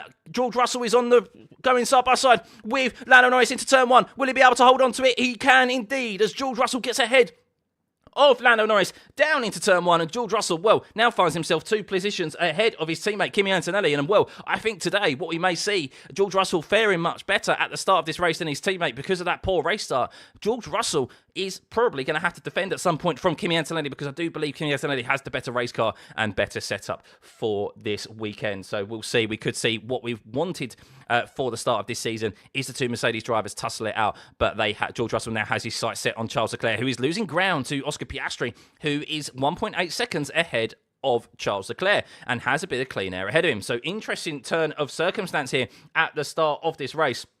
But Esteban Ocon with Isaac Hadjar, as we touched upon, because we had to switch to George Russell overtaking Lando Norris. Esteban Ocon did capitalise on Hadjar, fighting Max Verstappen, his teammate, and got past the young Frenchman into turn 1. So Esteban Ocon up into the points now. We have Liam Lawson up 2 places as well into P12. Franco Colapinto is up 2 places. Ollie Behrman up 4 places as Charles Leclerc is being overtaken by George Russell. I think maybe into 130R. No, just a slight delay on the track map there, but George Russell is well within the overtake mode. He is under 1 second from Charles Leclerc as Lando Norris is losing a bit of ground to George Russell and will come under attack from Kimi Antonelli, who set the fastest lap of the race last time around. But George Russell does that this time as Antonelli is just under 4 tenths behind as Charles Leclerc doesn't have any answer to the power of the Mercedes in George Russell's hands down into turn 1.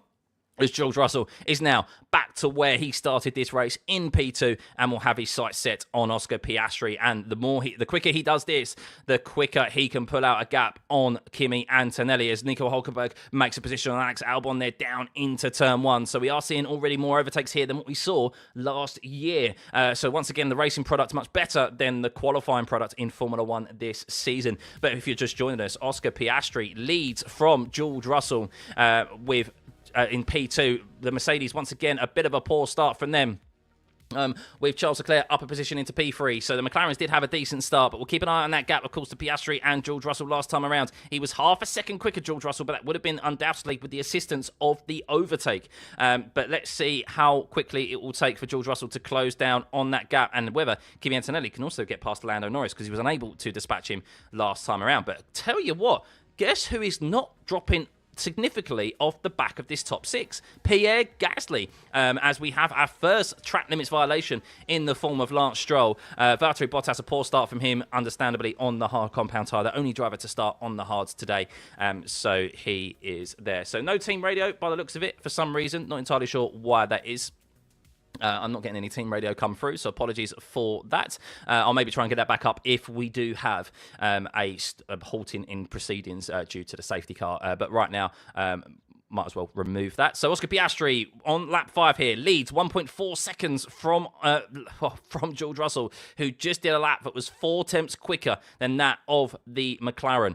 Charles Leclerc is in P3. He is being closed down upon by Lando Norris with Kimi Antonelli unable still to get past Lando Norris. That's interesting. And Kimi Antonelli is in P5, down 4 places after another poor start from him. Lewis Hamilton in the rear wing and the rearview mirrors, or under the rear wing and in the rearview mirrors of Kimi Antonelli. So I wonder if Lewis would just be biding his time to maybe just capitalise on the McLaren of Lando Norris being forced out of position, with him taking the pressure of the Mercedes of Kimi Antonelli. But Pierre Gasly doing very well. He's got a 2-second gap right now to that, or a 2.7-second gap to Arvid Lindblad, as Verstappen is all over the rear wing of Arvid Lindblad. Did he go for a move down into the hairpin of turn 11? He did indeed, as Max Verstappen comes out ahead of Arvid Lindblad. Great move, under braking for Max Verstappen into P8 now. But Arvid Lindblad, we know he's punchy, we know he's fighty. He doesn't care about status. He doesn't care how many race wins you've got or drivers' championships.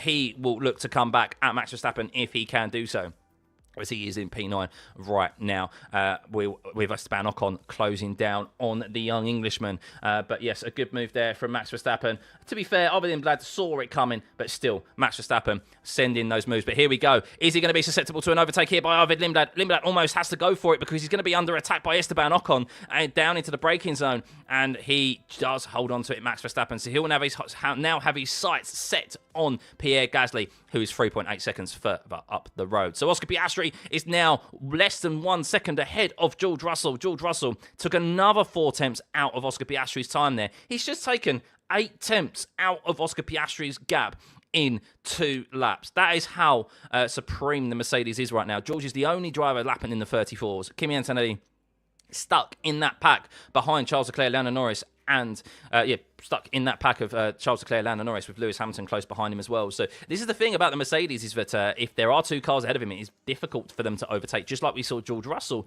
when it came to Shanghai last time around. So interesting. We'll see if Kimi Antonelli will be able to dispatch Lando Norris anytime soon, but he's struggling. While Lando also has the overtake available and the slipstream of Charles Leclerc ahead of him, Kimi is coming a bit unstuck here and ruining this race. You're surprised Gasly is hanging on for this long, indeed. So just watching the race start here as they make their way out the exit of Spoon Corner, and wow, George Russell, good avoidance, really. Actually, it was Kimi Antonelli. Kimi Antonelli just almost didn't pull away from the grid. He's very lucky that even with the poor race starts that Mercedes have, those behind didn't have good starts really either. But yeah, Kimi Antonelli just bogged down, just watching his reaction time, and he actually had a quicker reaction time to the lights, Kimi Antonelli, but he will spin in the second phase, 3.73 seconds pulling away, whereas Oscar Piastri was 2.83 seconds, so half a tenth there, or half a second, really, was the difference between Oscar Piastri from 0 to 100 compared to Kimi Antonelli. So it was the second phase of the race start with Kimi Antonelli really bogged down. His initial reaction was much better than that of Oscar Piastri, who started in P3 and led down into the first corner. So Oscar Piastri still leads from George Russell. George Russell did gain on Piastri again there. The gap is just under 7 tenths now, and you can see he's all under the rear wing of Oscar Piastri, who has led this race from the start. Gabriel Bortoleto just regained a position from Ollie Behrman, who is in P15. So Bortoleto now up into P14 after very poor race starts for both the 2 Audis with those large turbos that they have. Max Verstappen update. He is up 3 places after a decent start for him. After starting 11th, he is now looking to close down the gap on Pierre Gasly, but that gap has actually widened to Pierre Gasly. Pierre Gasly, who is in a bit of a no man's land at the moment, looking to finish best of the rest. He is 3.3 seconds back from Lewis Hamilton, but he is looking to score a significant amount of points today. And well, Max Verstappen was 3.8 seconds behind Pierre Gasly a couple of laps ago, and he's now 4.5 seconds. He lost 4 tenths in that last lap. Maybe that was just due to maybe a delay of him using overtake and having to recover the battery. But Gasly looking to fight his former teammate Verstappen maybe as this race progresses. But update, George Russell, he's half a second behind. Lando, as we move back to the front, he's half a second behind. He's 3 tenths behind. He's gaining on Oscar Piastri, but he's not close enough to go into the fast corner that is turn 1. A late braking zone, it is into turn 1. And well, he is just covering the rear view mirrors of Oscar Piastri, who has started his first race of the season, first full race that is. He started the sprint race in Shanghai, but he was a non-starter due to his crash on one of the reconnaissance laps, the first reconnaissance laps in Albert Park in Australia. And then, of course, he was a non-starter due to a software issue in Shanghai. But Oscar Piastri, he is leading this race after a great qualifying yesterday. Lando Norris plagued with mechanical issues throughout this weekend, also doing very well by fighting in P4 and holding off Kimi Antonelli right now, as Lewis Hamilton has just dropped back from the Mercedes of Kimi Antonelli. He's 1.5 seconds behind. Lance Stroll just overtook Fernando Alonso. Maybe because Fernando Alonso is now a dad. When you become a dad, you automatically lose 3 tenths per lap. So Fernando Alonso now has just confirmed that because he's been overtaken by Lance Stroll. So a W there, yes, for Lance Stroll, who's up 2 places in this race. So he'll look to try and maybe chase down Sergio Perez for an interesting battle at the back of the pack there. So let's rejoin the front of the field as George Russell gets very close. He's going for a move. He's side by side with Oscar Piastri into turn 16. Bold from George Russell, and he's got the move done, and he's up to P1. But will Oscar Piastri be able to come back at the Mercedes driver as they make their way down into turn 1? How much battery did George Russell use? Yes, he can, as Oscar Piastri regains the lead from George Russell. A bold overtake from George down into turn 16, but I think he maybe ended up just outside. I think he was maybe ahead of George. No, Piastri was just behind George when it came to the detection zone, which is on the exit of turn 16 there. You can see that pink dot. That is the detection zone of the overtake mode. So Oscar Piastri would have had that available to him on that run down into turn 1. So George Russell swapping positions there. But you do suspect it is only a matter of time. But while this does happen, of course, we have seen that if the drivers do swap positions at the front, all it does is bring the pack back into play. As Charles Leclerc there, you can see his interval time was highlighted, or is encircled. It means he's gaining on the car in front. So if it's highlighted, it means that they filled out. It means that, of course, they were within that 1 second range for overtake mode. But if it's highlighted or encircled, it means that they're able to, they are gaining on the car ahead. And you can see George Russell now clearly down on energy because of the overtake that he probably used and the extra energy he used down the back straight here through 130R to get ahead of Oscar into this chicane. He did fall out of 1 second behind Oscar Piastri, and that's just bringing Charles Leclerc back into it. Kimi Antonelli seems to be a lot closer to Lando Norris than he has been for quite some time. He is 4 tenths behind. He's 2 tenths behind. Is he also going to go for a move on the McLaren just like his teammate did previously? No, he can't, because Lando is getting the slipstream from the Ferrari of Charles ahead. Lewis Hamilton falling quite significantly behind Antonelli now. He's 2.1 seconds behind. But Kimi Antonelli is a lot closer out of that chicane. He's nailed that this weekend. But is he close enough to go down the inside of Lando Norris? Needs to be patient. Of course, he has the car underneath him. There is 44 laps remaining of this Japanese Grand Prix. And, well, he has just fallen a bit short there. And he is stuck. He is currently stuck, Kimi, behind Lando Norris. So he just cannot get ahead with Lando in the same power unit, remember? And the McLaren clearly making an improvement here this weekend. Piastri currently holding off George Russell. Lando Norris currently holding off Kimi Antonelli. This is potentially what we could foresee as the season progresses. The McLaren's getting on top of that Mercedes power unit, trying finally getting the potential out of it. They're still not even at full potential of this Mercedes power unit. And look at the troubles they are providing Mercedes right now. With Ferrari maybe just biding their time. Clearly not at the same level of the Mercedes power unit here this weekend. But Charles Leclerc doing a good job in P3 of holding off Lando Norris and Kimi Antonelli. But George Russell is a lot closer to Piastri this time around, as Piastri set the fastest lap of his race of 34.7 last time out. So let's see if George Russell is going to be able to close that gap. You can see just with straight line mode activated here, he has got a significant advantage, 320 compared to Oscar Piastri's almost 310 it was there. So 10 kilometers an hour difference alone. That was just around that run into the braking zone of turn 16. And he's going to be close, George Russell, but not close enough. And you can see George has struggled with that chicane this weekend. He has been getting the rear very loose, and you could see he was 6 tenths behind, and that interval just went out to 8 tenths. He regains that time down the start-finish straight, but George, not as comfortable through that chicane as his teammate has been this weekend. But currently, with 43 laps remaining, it is Oscar Piastri leading by 7/10 of a second to George Russell in P2. Great start by the McLaren, up 2 places, getting ahead of the slow starters once again of the Mercedes of George Russell and Kimi Antonelli, as George is in P2. Charles Leclerc is P3, 2.5 seconds behind, losing ground to the top 2 at the moment, with Lando Norris in P4 and Antonelli down into P5. He was down into P6 at the start of this race, but he did gain a position from Lewis Hamilton, who now seems to have gained some time on those ahead with a 35.1. So Lewis did drop off a little bit, and now he's gaining some of that time back. As importantly for Norris, he's just lost the slipstream and he's just lost that 1 second range to Charles Leclerc ahead of him. Did Lando just have a little bit of a moment there through the Degners, or just a bit of loss of traction, as he has just lost that 1 second gap, that under 1 second gap to Charles Leclerc, and that will be important if that maintains down through the overtake mode zone, which will be down the start-finish straight, that pink dot, if Lando Norris is not within 1 second of Charles Leclerc. He's currently 1.1. He will not have overtake mode available and will be down on power when it comes to the start-finish rate. And Kimi Antonelli could be looking to get that move done before they even get there, because Lando Norris is gaining on Charles, but he's not gaining significantly. And Kimi Antonelli, is he going to go for a move on the brakes into turn 16? He does indeed. But we saw Oscar Piastri return to sender George Russell earlier on.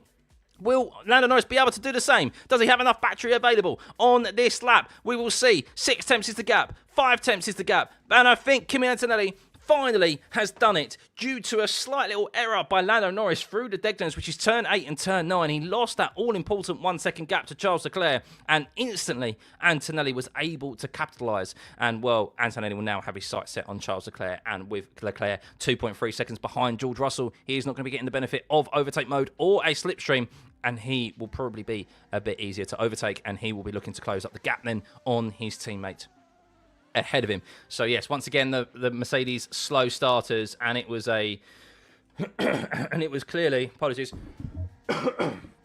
it was clearly a slow start once again for the Mercedes duo, but they are picking away at the pieces as the race goes on, as we've seen throughout this season. So Lando Norris, maybe has he lost a bit of grip here, Lando, because Hamilton is now 1.1 seconds back from Lando Norris. And, well, did Lewis maybe drop back a bit? He was over 2.1 seconds at one point to Leclerc, Antonelli and Norris. And, well, he's now 1.1 seconds to Norris. And I can't imagine they've lost that much time by fighting, because it was a comfortable overtake by Antonelli on Lando Norris. And Hamilton, I think, was maybe just sitting back to look after his tyres. Maybe this is a long race. We are going to see not really degradation, but we will see graining here in this race. And well, we can see that Norris is just outside the 1 second range of Kimi Antonelli. So he won't have that overtake mode, but neither will Lewis Hamilton, as George Russell still not close enough to be able to get past Oscar Piastri, as they're lapping pretty equal lap times at the moment. 35.1 for Oscar Piastri, 35.0 for George Russell. Really only less than half a tenth separating Piastri and Russell that last lap around. Charles Leclerc 35.2, Antonelli 35.0, Norris 35.4, Hamilton 35.1. So it is evidently Norris who is losing pace in this top 6 battle right now. Pierre Gasly doing a tremendous job and actually maintaining and increasing that gap to Max Verstappen. We thought once Max got clean air, he might be able to close down on the Mercedes power unit in the back of that Alpine, but it doesn't seem to be the case, because that gap is sitting around 4.7 to 5 seconds back and forth from what I have seen. But there is a very long way still to go in this race. 41 laps as Lance Stroll is about to be overtaken by the new father, Fernando Alonso, but no, Alonso just sits back and holds position on Lance Stroll. So the two Aston Martins there may be having their own little inter-team battle, but their aim today will be just to finish the race, of course, and do every single lap, which they're still yet to do in a race in this F1 season. So running through the pack again, as they are quite close, as Antonelli has got closer to Charles Leclerc, as George Russell has lost that 1 second gap to Piastri.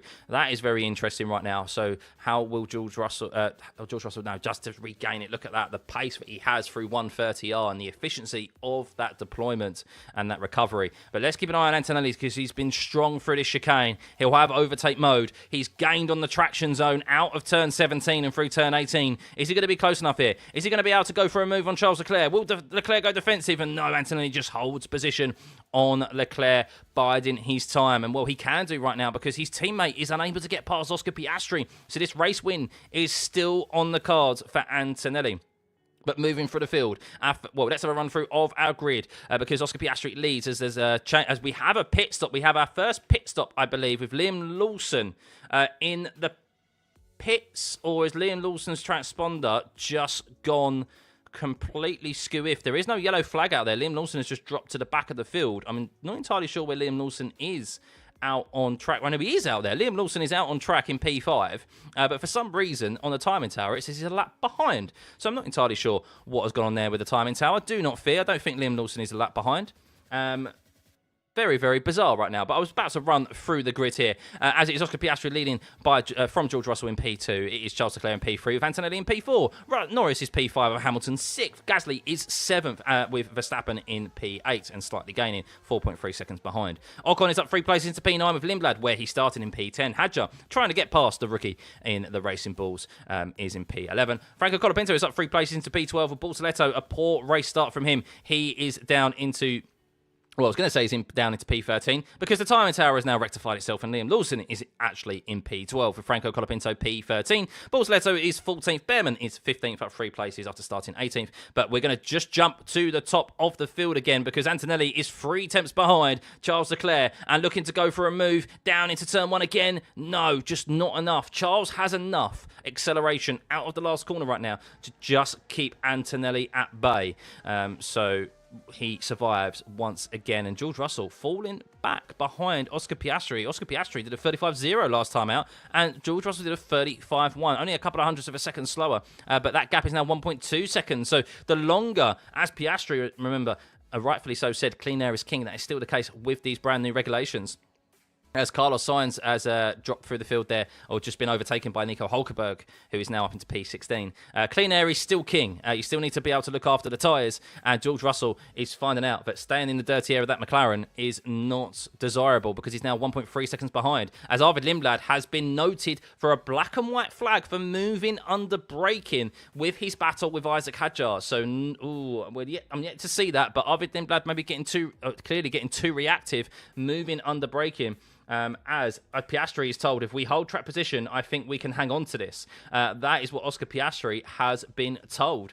So, could we see McLaren win this race today? But let's go back to Kimi Antonelli because he's got a great run on Charles Leclerc here as they make their way through 130R. He likes a move down to turn 16. He's got ahead. They're side by side. But will Charles Leclerc come back at Kimi Antonelli? This is going to bring Lando Norris and Lewis Hamilton into this fight as well, as Lando Norris is now within 1 second of Charles Leclerc. But will Charles Leclerc have overtake mode now to regain the position on Kimi Antonelli down into turn 1? I think he will, and Kimi needs to keep an eye on his rear view mirrors because now Lando Norris is back under the rear wing of the Mercedes, and Kimi Antonelli, just like George Russell found out with Oscar Piastri, unable to dispatch them down into turn 1, did it in turn 16, and it left them vulnerable as Lindblad and Hadjar are swapping positions there as well as they went into turn 16. It seems that Lindblad got the position back, but how long will he be able to hold on to it for, because Hadjar has now got another run down into turn 1. He's got a black and white flag for moving under braking Arvid Lindblad in P10, fighting for the last point scoring position, and he holds on to it for now with Liam Lawson closing up that gap to his teammate and Hadjar.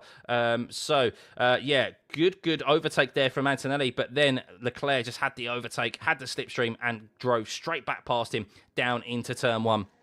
And that is the risk that you take trying to make an overtake down into turn 16. But George Russell evidently falling off at the back of Oscar Piastri now at 1.6 seconds, 1.7 seconds back from the McLaren. And, well, have George Russell's mediums, is he now just dropping back to try and look after these tyres? Of course, Oscar faults on going early, this sure to defend Russell lap 15.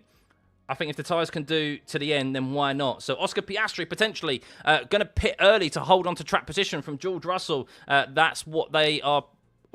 Well, no. Was that the right message that I just read there? I think I misinterpreted that. But yes, Piastri strategizing with his engineer over the radio right now to try and hold on to this lead from George Russell. 1.6 seconds behind as Lewis Hamilton has now got ahead of Lando Norris as he dives into the pit lane. So Lando Norris pits first. He is getting off of these medium tyres. So, Oscar Piastri and McLaren, they are looking to pit first. They don't want to get undercut by George Russell, and they are thinking about going onto the hard compound tyre to go to the end of this race. That is maybe what Oscar Piastri is going to do. Remember, it's a 22-second pit stop loss time here. Oscar Piastri has a 31-second gap he has to Max Verstappen. He has a 19-second gap to Esteban Ocon. He has a comfortable gap. He'd come out ahead of Esteban Ocon. The last thing that you probably want to do is come out ahead behind Max Verstappen, but you do suspect that the McLaren would have significant pace advantage to get ahead of Max Verstappen in that Red Bull, but he is gaining on Pierre Gasly right now, 3.5 seconds, as Ollie Behrman is in the pits and out of the pits and ahead of the Aston Martin. So lap 16 is when we have seen some pit stops here. Lando Norris has come out behind Esteban Ocon on the hard compound tyre. He needs to clear him quickly if he wants to hold on to his chances of a top 5 here today, or maybe an outside chance of a podium position. But what is for sure is that Oscar Piastri is in the ascendancy here, and McLaren are in control, you do suspect, as George Russell has dropped back to look after his tyres, strategizing over the radio as Charles Leclerc is under pressure again from Kimi Antonelli, but Kimi just thinks better of it. And, well, Kimi probably has learned from that and seen that the overtaking opportunity is not down into turn 16, but down into turn 1. But doesn't matter, because he's now back up into P3 as Charles Leclerc comes into the pit lane, as Oscar Piastri stays out for a little bit longer. So maybe they just want to try and build a gap to Max Verstappen, but they definitely don't want to be undercut by George Russell, as Pierre Gasly is now up into P5, as Charles Leclerc is going to come out. Where is he going to come out? He's responding evidently to Lando Norris. He's trudging down into turn 1. This could be very close between Charles Leclerc and Lando Norris down into turn 1, as Norris does the fastest last sector of the race after he got past Esteban Ocon, as Franco Colapinto dives into the pits as well. So we're starting to see those pit stops, and this is going to be a one stop to the end of the race on those hard compound tyres. And, well, it seems that Oscar Piastri is still holding on to that position. Lando Norris was unable to do the undercut on Charles Leclerc, but he will have an extra lap of heat into those hard compound tyres than that of Charles Leclerc.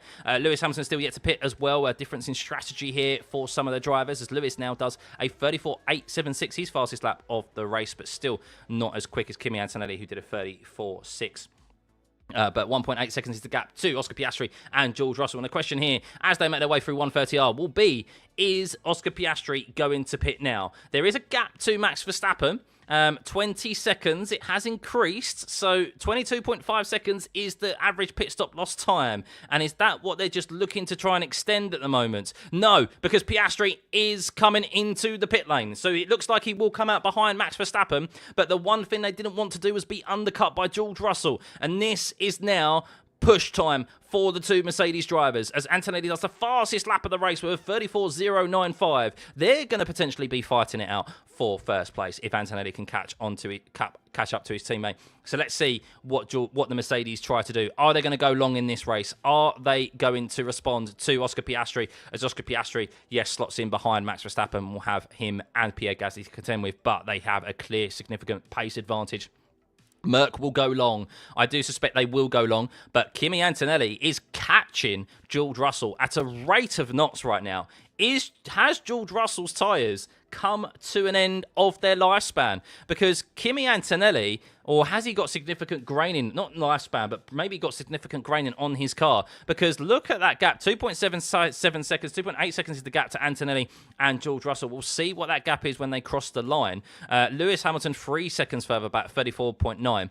The top 5 really are quite, or the top 6 are the top 6. They're not really under pressure from Pierre Gasly or Max Verstappen, who find themselves now up in P4 and P5, still yet to make a pit stop in this race. So we'll keep an eye on the Mercedes duo if they are going to pit this time around, and also, interestingly, the gap to Russell and Antonelli.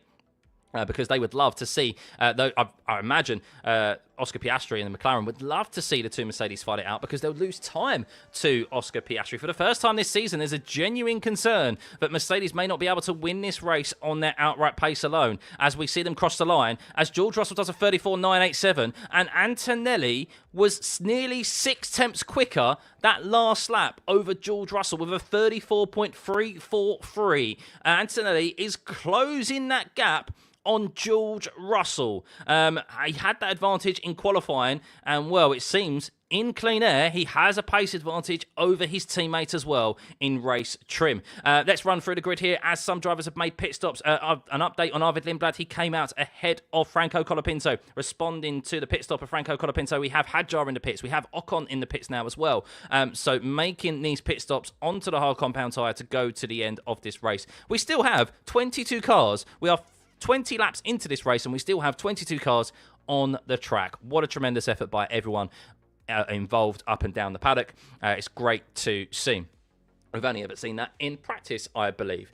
So, Oscar Piastri is now under the rear wing of Max Verstappen, as Lando Norris does the fastest first sector of anyone there, 34.258, and was 4 tenths quicker than that of Charles Leclerc. He is looking to chase down Charles Leclerc. But Russell and Antonelli, that gap, 2.5 seconds to the gap, has kind of levelled off here this sector. But George Russell there, look at that. 41.875 in the middle sector is still not good. I think I'm going to lose a lot of time, race time extending is what George Russell says over the radio, as he's been told target -7.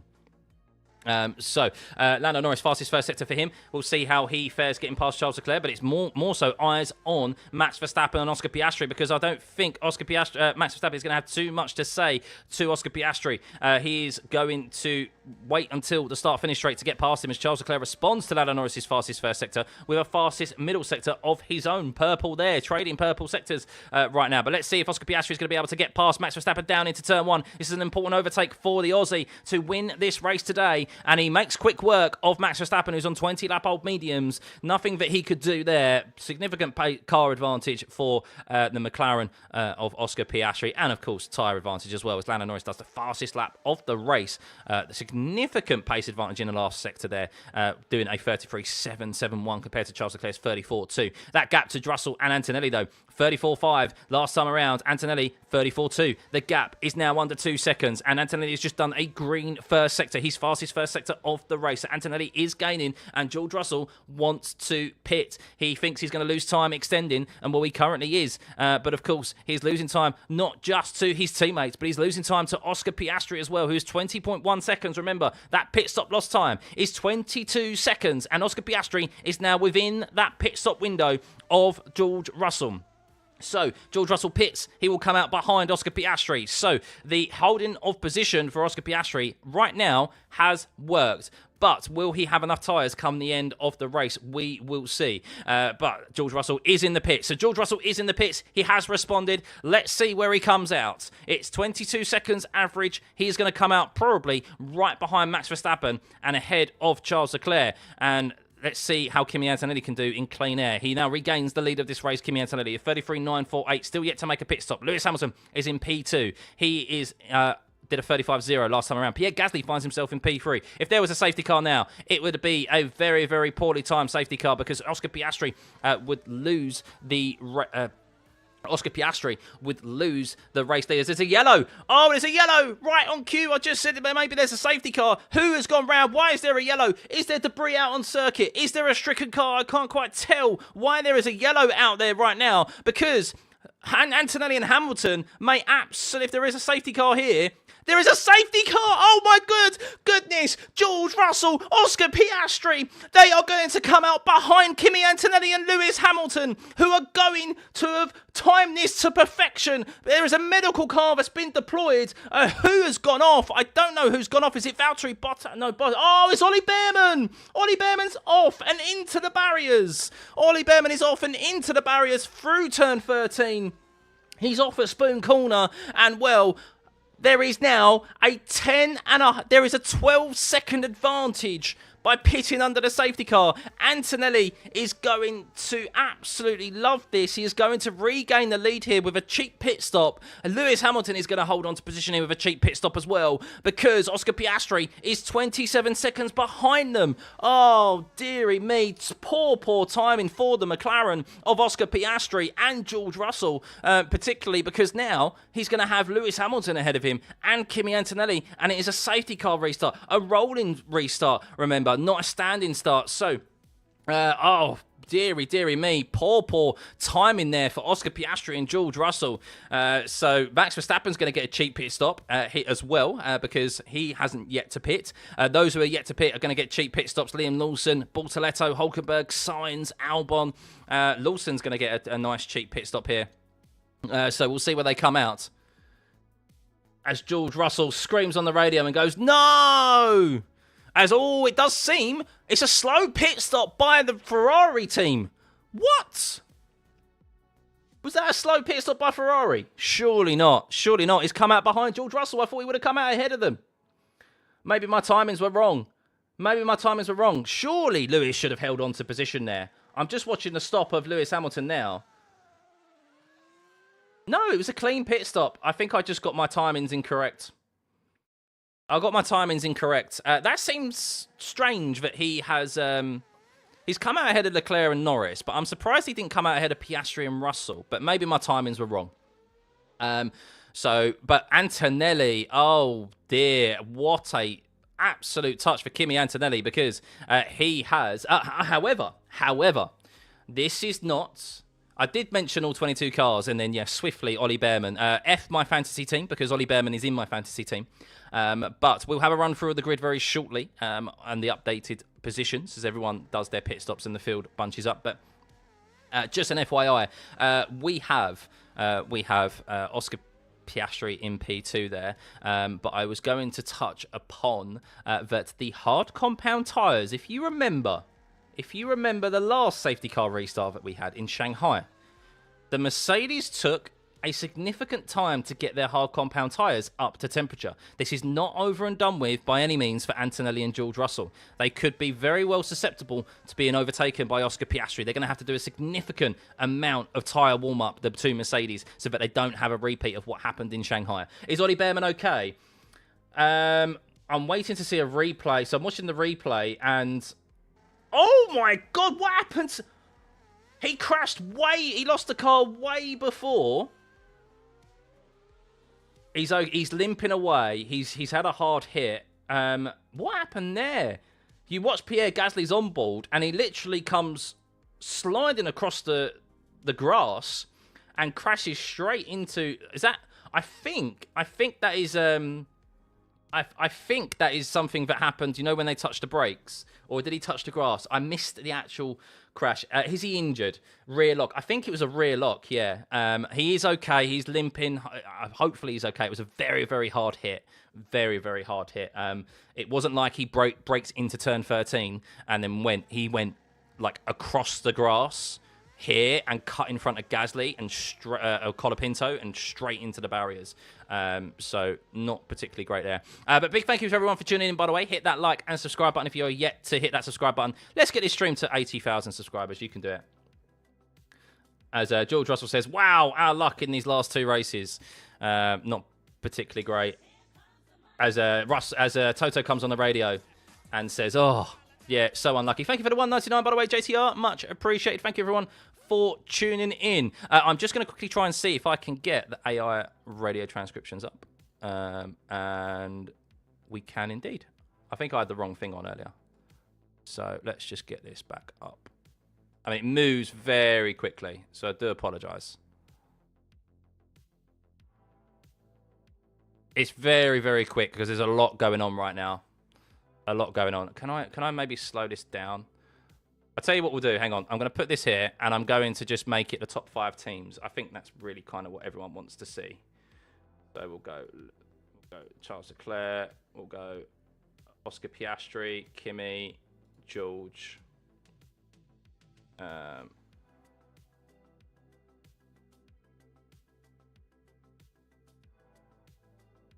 I'll put Max in here as well.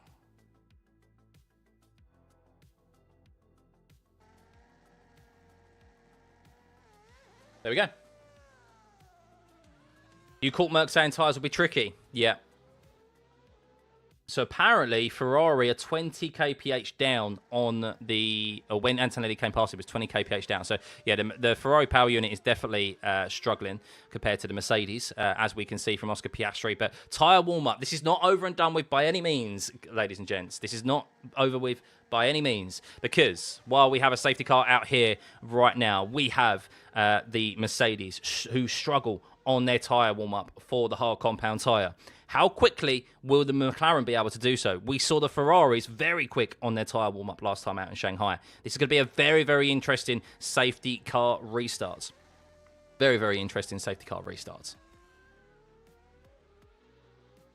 He tried to overtake Gasly on the outside of T12 and touched the grass and lost it. Oh, did he? Oh, so it was an overtaking move then, and he touched the grass. Fair enough. I missed the end of it. or missed the start of the onboard. But Ollie Bearman is okay. I think he'll obviously get checked over. It was a very, very big crash when you watch the replay. Full speed entry into there. What is Fernando Alonso doing? I don't know what Fernando Alonso's doing, but let's have a run through of the starting grid here, shall we? Again, as they are still looking to remove Ollie Bearman's car. It is Kimi Antonelli leading from George Russell there. From Oscar Piastri in P2. Antonelli, who lost the lead of this race, actually was 6th place at one point after the poor start that he had again at the start of this season.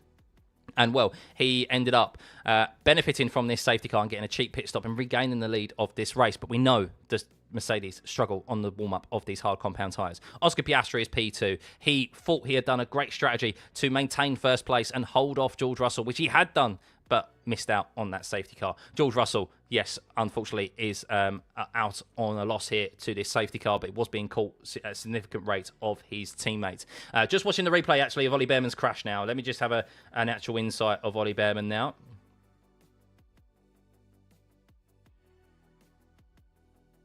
Oh, I actually think Pierre Gasly, I mean, it's one... That's naughty from Pierre Gasly. Is it naughty from Pierre Gasly? It's Colapinto, actually. Sorry, is it Gasly or it's Colapinto? I mean, Colapinto is entitled to... So what we just saw there, unfortunately, what we just saw there with Ollie Bearman was the first instance of a car deploying their battery. This is the concerns that they've had, the drivers. We just saw there...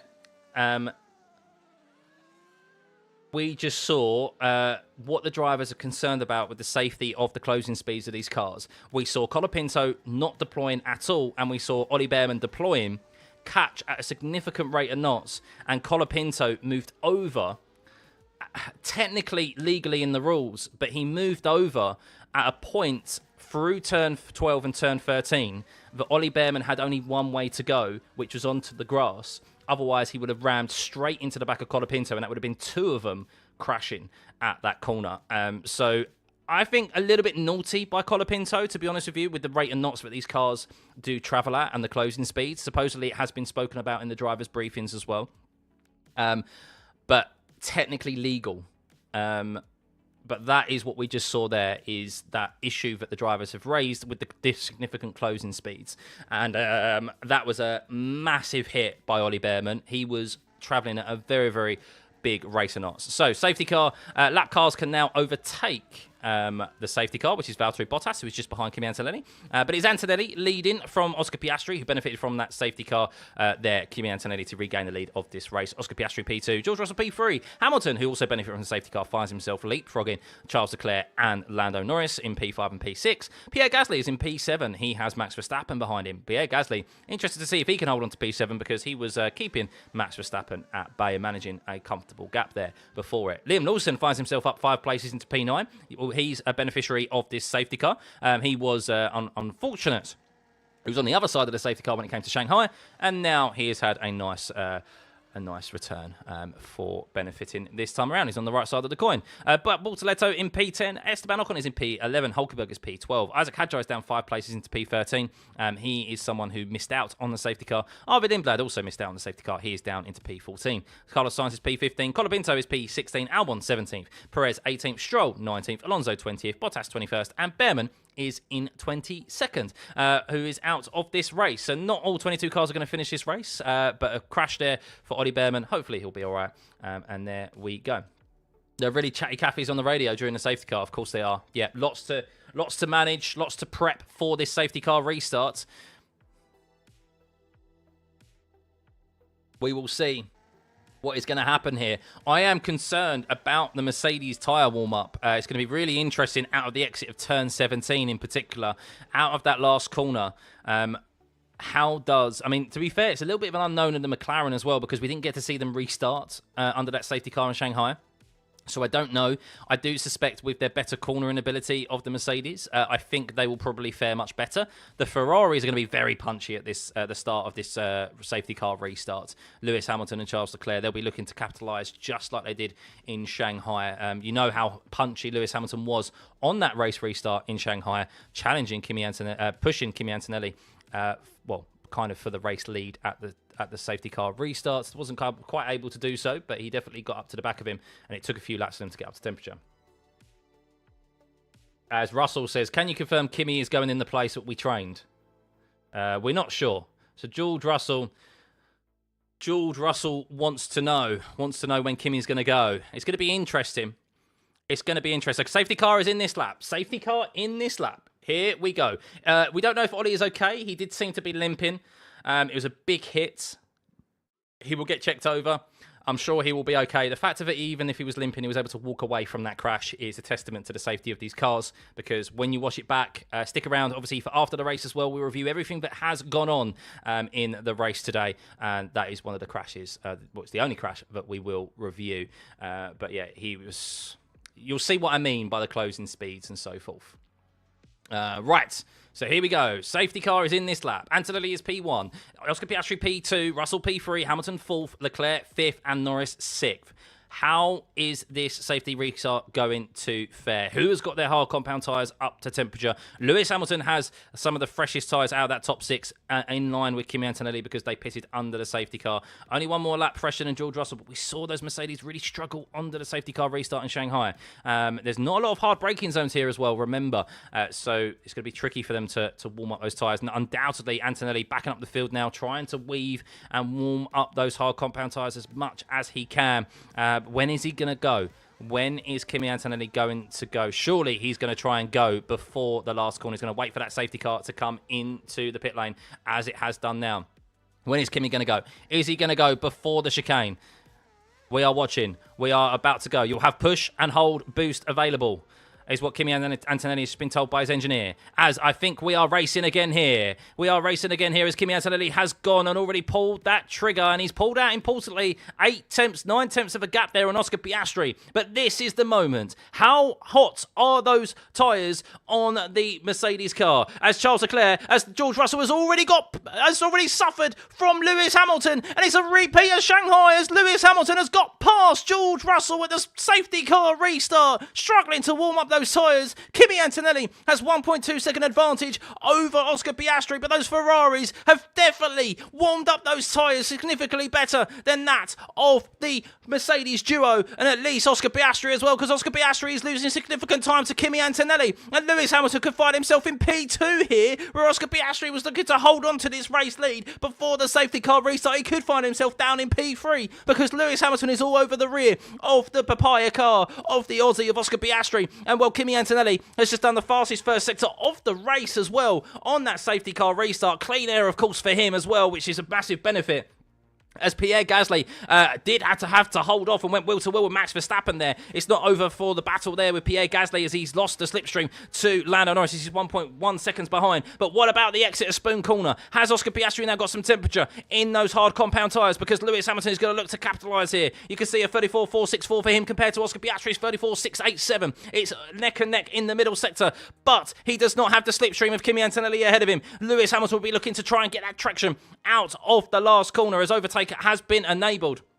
As you can see there, Lewis Hamilton is, Oscar Piastri is told how close Lewis Hamilton is behind him, and I don't think it needs to be told because he is He's filling up the rearview mirrors of the papaya car of Oscar Piastri. Is he going to get a move done? Down into turn 1. Lewis Hamilton is very close, but he isn't close enough. And well, George Russell has been able to hold off Charles Leclerc as well, as Charles Leclerc finds himself split from his teammate, from George Russell right now, as George Russell finds himself in P4. But it's Antonelli with the fastest lap of the race, by the way. What an opening lap that was for Kimi Antonelli with this safety car restart. A 33.649, the fastest lap of this race. Which was 6 tenths quicker than that on Oscar Piastri. But has Antonelli maybe used too much of his battery up? We will see. As you can see, Russell now got those tyres up to temperature. You can see a 33.919 for him in the first sector. So not faring as poorly as what they did maybe in Shanghai then, where it took them a lot longer to get those tyres up to temperature. Shanghai, not as grippy a circuit as what it is here at Suzuka. So George Russell will be looking to regain that P3 and get on the back of Oscar Piastri. And likewise, Piastri will be looking to try and close down the gap at Kimi Antonelli. But Antonelli now has clean air ahead of him. Slightly fresher tyres as well. 4-lap fresher, 6 laps old compared to Oscar Piastri's 10-lap olds. As Hulkenberg gets past Isaac Hadjar, or they're swapping positions there, Isaac Hadjar and Nico Hulkenberg, as the Audi duo are in P11 and P12, looking to try and score points here. Gasly under attack from Max Verstappen. Let's keep an eye on Gasly and Max Verstappen, as Lando Norris has fallen a bit behind the battle for the top 5. As Pierre Gasly goes defensive on Max Verstappen, the former teammates, of course. Gasly had been managing this race quite comfortably before that safety car came out, as Antonelli is asked, are you happy with this push level? As Hadjar does then regain the position back from Nico Hulkenberg, as Hadjar was on the wrong side of the safety car, which is why he finds himself down in P12. It hasn't been the best race for Isaac Hadjar, though, as there are a few switches of positions. Arvid Lindblad now dispatches Nico Hulkenberg, so Hulkenberg in just 2 corners has lost 2 positions there. But an update on the front. Kimi Antonelli, another fastest lap of the race for him. He is on full push mode here to try and pull out a gap to those fighting behind him. He's 2.3 seconds ahead of Oscar Piastri right now, as Hamilton is in the slipstream under 1 second. It is the top Piastri, Hamilton, Russell, Leclerc, Norris, all the way from P2 to P6 are kind of within 1 second of each other, as Norris did just lose the 1 second range to Charles Leclerc ahead. So Antonelli, another fastest first sector as well. So Antonelli is on full push mode right now to try and build up this gap. But will this hurt him come the end of the race? Probably not, to be perfectly honest with you, because the hard compound tyre is so durable, it's going to go very long. So turn incident involving cars Colapinto and Behrman has been noted. I did say that I'm surprised it hadn't been noted, and it has now been noted. Turn 13 incident, Colapinto and Behrman. I'll be interested to see how they deem that, because it was a significant closing speed that Ollie Behrman had on Franco Colapinto, and it did look to be a bit of a late jink. But we will see what the stewards deem of that decision. I think it's probably borderline okay for Colapinto, but maybe not in line with what the drivers have discussed prior to the races and these regulations with the significant closing speeds that we have seen. As Lindblad, difficulties with the reviewed no further investigation. So that was a quick no further investigation for Colapinto and Ollie Behrman. We'll look at it after the race. But in the pits is Lance Stroll. Oh no, Lance Stroll in the pits. Is this a retirement for Aston Martin? At least they've made it to 31 laps, but this could be our first conscious retirement of the race for Lance Stroll, who is dropped down to P21. We will see. We'll get confirmation potentially of that retirement very shortly. But Kimi, as George Russell has lost a bit of no, George Russell hasn't lost a bit of time to Lewis Hamilton there, as Antonelli has just done 3 purple laps in a row. Antonelli is on full push mode right now, and I wonder if that is something that they are able to do to the end of this race. We will see, as Lance Stroll has been told, box now, we have an issue. Confirmed retirement for Lance Stroll. Unfortunately, both Aston Martins unable, well, Alonso is still out there, but they haven't been able to get both cars to the end of this race. Lance Stroll, box, we have an issue. God, don't they need that spring break, that 4-week, 5-week break that we're about to have upcoming. They need that more than ever. So Kimi Antonelli, with 22 laps remaining as he crosses the line, leads by 2.8 seconds from Oscar Piastri, who is being closed down upon by, well, was being closed down upon by Lewis Hamilton, but Oscar now just pulled out over 1 second from Lewis Hamilton, who is being closed down upon, indeed, by George Russell, who finds himself in P4 and off the podium positions. Charles Leclerc is in P5. He is trying to get past George Russell, unable to capitalise like his teammate did at the safety car restart. As we can see, Isaac Hadjar looking to overtake Gabriel Bortoleto. They're side by side down into turn 1, and Hadjar just has to hold off for the position, and Bortoleto defends there from Hadjar into turn 2 there. So Hadjar trying to make his way back up into the points as Liam Lawson is fending off Esteban Ocon in P9, as Verstappen starting to lose a bit of ground to Pierre Gasly in P7, as Gasly just did a 33.999 and Verstappen did a lap time that was 3/10 slower. So Verstappen maybe unable to sustain a challenge on the Alpine of Pierre Gasly, who really deserves 7th place today. But Verstappen, good fighting at the start of this race to find himself up 3 places in P8. If you've been enjoying this race, guys, and you've been enjoying this commentary, please hit that like and subscribe button. In particular, hit the subscribe button. There surely is 2,000 of you that are yet to hit that subscribe button. With over 13,500 of you in the stream. Surely we could get this stream to 80,000 subscribers. It'd be much appreciated. As Antonelli does another fastest middle sector here at 41.232. He's just gained 3 temps on Piastri. Antonelli driving off into the distance here, but very, very fortunate with the safety car timing as he finds himself back in P1 after dropping down into P6 at the start of this race. What is wrong with the Red Bull? Someone asked in the chat. What is wrong with the Red Bull is that it is very, very unbalanced and just not has a significant power advantage over the rest of the field. So finding it very difficult to get past the Mercedes power unit that is in the back of that Alpine, and especially in Pierre Gasly's hands, the Alpine is nothing to be scoffed at by any means when it comes to the top of the midfield. And unfortunately for Red Bull, they have fallen into that battle at the top of the midfield. And they're another team, of course, that will be looking forward to that 4-5 week break that we're having between now and the Miami Grand Prix, with the postponement of the Saudi and Bahrain Grand Prix in April. Lots of the field thinning out a little bit, especially at the front, as Kimi Antonelli continues to extend the gap to Oscar Piastri.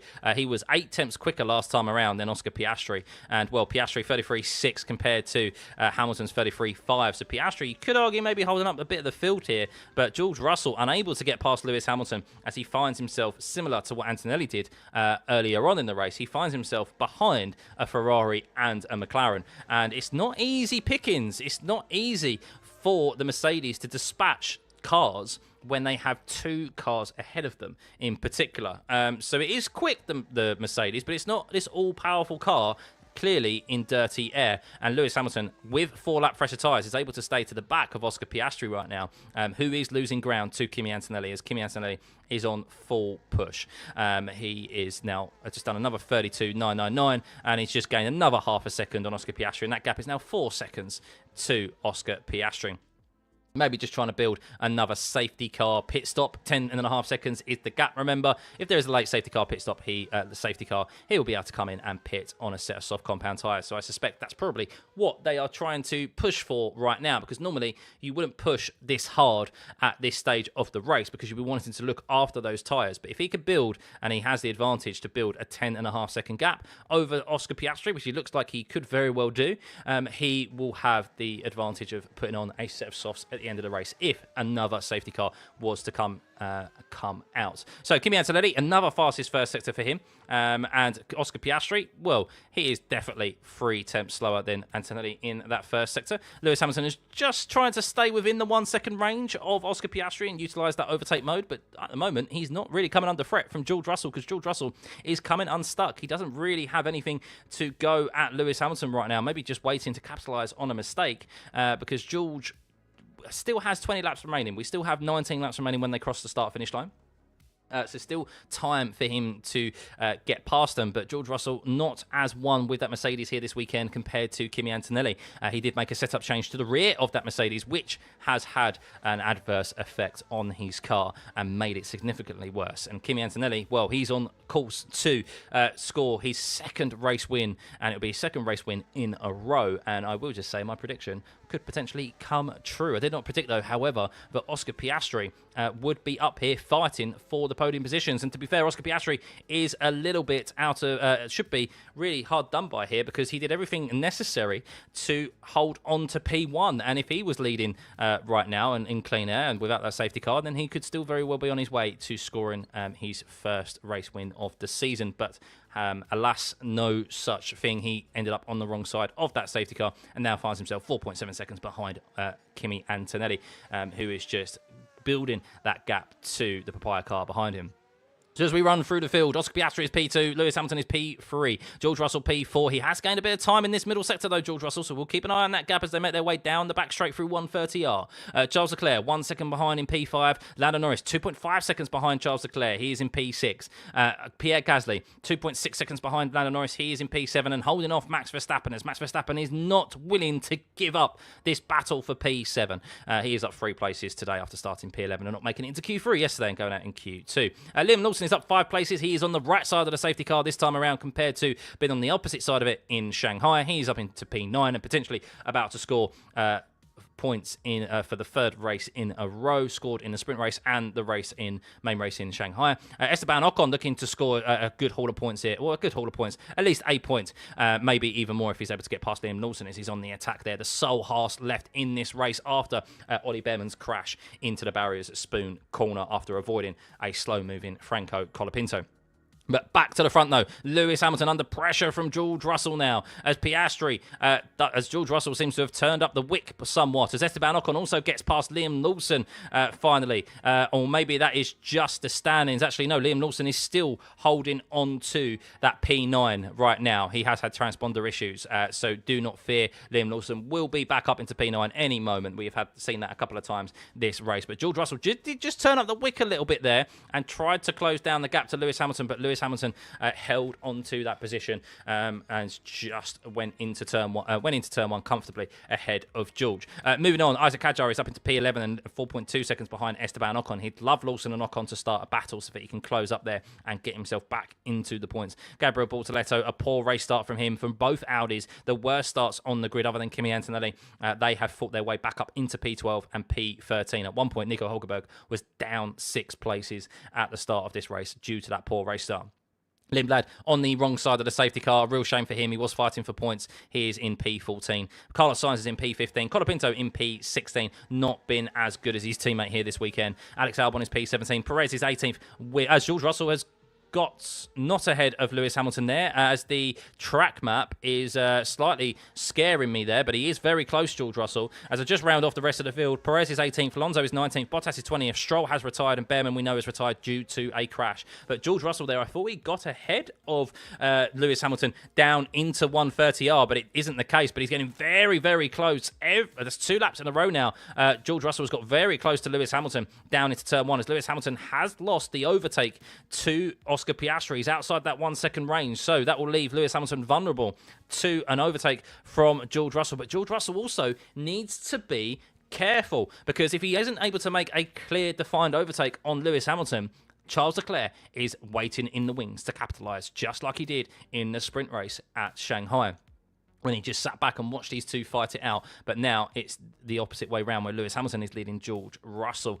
So still a long way to go in this race. 17 laps remaining. Antonelli, 5.9 seconds is the gap to Oscar Piastri right now. He keeps getting asked, I can see, are you happy with this push level? Well, he evidently is, because he hasn't done a lap in the 33s since we have restarted this race. It's been purple lap after purple lap. That gap is 6 seconds, as George Russell has had an error, as George Russell has just been overtaken by Charles Leclerc into turn 13. What has happened to George Russell there? Was it a mistake into the hairpin? I'm about to see on the TV coverage what happened there, as George Russell, did he have a moment out of the hairpin, or did he just... I don't know. I think George just... What happened with George Russell? Did he run wide into Spoon Corner? As George Russell... No, just massively derated. George Russell just massively derated down into turn 13. So I don't know what happened there. Very, very bizarre. Of why there was a switch of positions. The rear lights were flashing. The hazard lights were flashing on his car. The hazard lights flashed on his car, and that allowed Charles to go through. So an issue there, a software issue of something on George Russell's car. The rear of his car, it wasn't red flashing lights, it was the hazard lights were on. So I wonder what happened to George Russell there. Something very, very bizarre. Charles was, yes, you could say Charles was catching, but you actually see, I'm still waiting to hear radio from George Russell, but the rear of his car was flashing yellow. That's the hazard lights. We only see that if there's an issue with the car. So something happened on board that Mercedes just then that significantly caused him a loss of speed and allowed Charles through, because he didn't have an issue out of the hairpin. He was normally out of the hairpin. So I'm still waiting to see whether there's a radio message from George. They're saying on Sky that Charles used boost, but it seemed a bit bizarre. We'll see. But Charles Leclerc up into P4, and well, he's just done the fastest middle sector of the race, and well, you know what's going to happen now. Charles Leclerc and Lewis Hamilton, it's going to be a repeat of Shanghai all over again, and Oscar Piastri will be loving this right now. He'll be loving the fact that he'll be able to fight for... we'll see a fight in his rearview mirrors, because it will allow him to put out a significant gap over Lewis. But, of course, Charles Leclerc needs to take this opportunity to keep George Russell behind him. As much as Charles is going to want to get this is a repeat of Shanghai all over again, but I think there's a significant opportunity here to keep George Russell behind both of the Ferraris. But we'll see. Charles does want to... definitely dice with Lewis, though. Of course he does. So we'll see. Still plenty of laps remaining. 15 laps remaining of this Japanese Grand Prix. And it is currently Kimi Antonelli leading 7.5 seconds from Oscar Piastri. He nearly has that pit stop window of a safety car, if there is one, of 10.5 seconds. Lewis Hamilton is 8 seconds behind Kimi Antonelli. He is 1.3 seconds behind Oscar Piastri. And, well, Charles Leclerc did do his fastest lap of the race last time around in overtaking George Russell. I may be mistaken that it was an error for George Russell, but it did seem a bit bizarre that I did see those hazard lights go on George Russell's car. So maybe it was a significant overspeed of the Ferrari of Charles Leclerc on George Russell, but it did seem a bit odd. But no radio message from George, so maybe it was something that was just normal and he didn't have enough deployment. But Lewis Hamilton is 1.2 seconds behind Oscar Piastri, with Charles Leclerc closing in on his teammate, with George Russell not too far behind. Lando Norris had lots of issues here this weekend. He's just driving around in 6th place, still trying to get up to speed with that McLaren. But someone who's definitely up to speed with that McLaren is Oscar Piastri, because he should really, you could argue, be winning this race today, but on the other side, on the wrong side of the safety car, whereas Kimi Antonelli was, and Piastri found himself behind Kimi Antonelli and unable to fire up those hard compound tyres. As Kimi did a very, very good job of doing so, as he does another fastest lap of the race of 32.7 for Kimi Antonelli. Big thank you everyone for tuning in, by the way, guys. Over 78,000 subscribers now, by the way. If you can hit that subscribe button, get this stream to 80,000 subs, that'd be absolutely amazing. I'm sure there's 2,000 of you in here that are yet to hit that subscribe button, so please do. We'll be back, of course, for the Miami Grand Prix, which will be happening in 4 weeks' time. It'll be a sprint race weekend as well. We've got back-to-back sprint race weekends to meet us after the spring break as we head to Miami and Canada, so should be interesting. And as for, if you believe Fred Vassal's words, it's going to be a very different championship when we head to Miami. Read into that what you may will. What are Ferrari cooking back at the factory, and well, what do maybe the FIA have in mind for implementation of rules come Miami that we aren't privy to? So yes, be sure to tune in for that. But we still have plenty of racing still to have here. Let's run through this grid, shall we? As Charles Leclerc is closing down on Lewis Hamilton. Every time I want to run through the grid, a car closes down on one another, and it seems like Lewis Hamilton is going to come under attack by Charles Leclerc. But Charles Leclerc just holds position into turn 16. He could have maybe gone for a send there on his teammate, but we have seen, of course, how you can go for a move into turn 16 and then it just leaves you open to be re-overtaken down into turn 1. So Charles Leclerc was going to go for a move maybe down into turn 1, whereas Lewis Hamilton got enough here. Charles just holds position right now and holds on to P4 from Lewis Hamilton. If the positions were to stay as they stand, Antonelli would gain the lead in the Drivers' Championship. He would be 11 points ahead of his teammate George Russell, who would be finishing in P5, as Charles Leclerc is already on the radio saying, we are losing a bit of time for info. Charles Leclerc doing what he can, the usual radio message of we are losing time right now. So let's see whether they decide to swap positions. We will see. But I think it is probably Lewis Hamilton who is currently lost the slipstream of Oscar Piastri, but we'll see whether that is going to be the case. But Kimi Antonelli will be leading by 11 points over George Russell, with Hamilton up overtaking his teammate by 2 points. He'd be on 48 and Leclerc would be on 46. Lando Norris would be on 23 points, with Oscar Piastri jumping up 6 places to P6 by gaining 18 points in this race if he finishes P2, which he looks on course to do. But Charles Leclerc, let's see if he's going to try and get past Lewis Hamilton. As Antonelli does another fastest middle sector, he's 9 seconds ahead now. We'll We'll go a little bit fast here. We won't have enough time, is what Charles Leclerc and Lewis Hamilton are being reported. And Charles Leclerc is going side by side with Lewis Hamilton down into turn 16. Has he held off here? The two Ferrari drivers are side by side, and Charles has to back off a little bit, as look who is now joining the party here. Lando Norris has just done a 33.398 and has turned up the wick. And, well, is Charles Leclerc now going to go for a move on Lewis Hamilton down into turn 1? The teammates are side by side once again, and Charles Leclerc gets ahead of Lewis Hamilton down into turn 1. Is he able to hold on to it? No. Hold on to it, though. He is able to hold on to it. And that is where Charles Leclerc dispatches Lewis Hamilton and is up into the lead as he forced Lewis Hamilton out of position. I say into the lead of his teammate, that is, and up into P3. And let's see if Lewis Hamilton now becomes susceptible to an overtake of George Russell. But Lewis, there's a comfortable overtake for Charles Leclerc on Lewis Hamilton, to be fair. Way ahead of him before they got into the braking...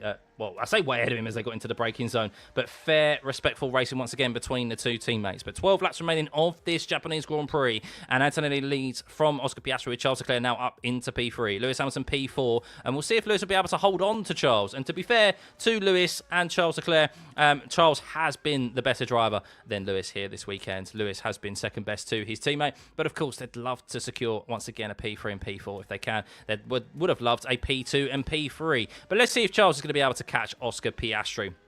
Oscar Piastri is now lapping in the 33s, so Charles Leclerc will have to beat Oscar Piastri's times right now, which I'm not entirely sure if he will be able to do. But Kimi Antonelli, fastest man out on track, consistently doing 32s, hasn't done a 1:33 at all since this race restarted under the safety car, and he now nearly has that pit stop window of a safety car if it came out with over 10-second gap now to Oscar Piastri. 10.5 second gap is what... there you go. Got that 10 seconds is what has just been told. As Lewis Hamilton now loses 2 places in succession after laps, and he is now into P5. And Lewis Hamilton might be susceptible to an overtake of Lando Norris now, as Lando Norris has definitely turned up the wick and has caught up to the back of this pack, maybe looking after his tyres for a period of time. As he is now he's in P6, but doing 33s, mid to high 33s, Lando Norris, while the others are doing 30, or were doing 34s. But George Russell gets past Lewis Hamilton. Charles Leclerc is in P3. 2.4 seconds is the gap from Charles to Oscar Piastri.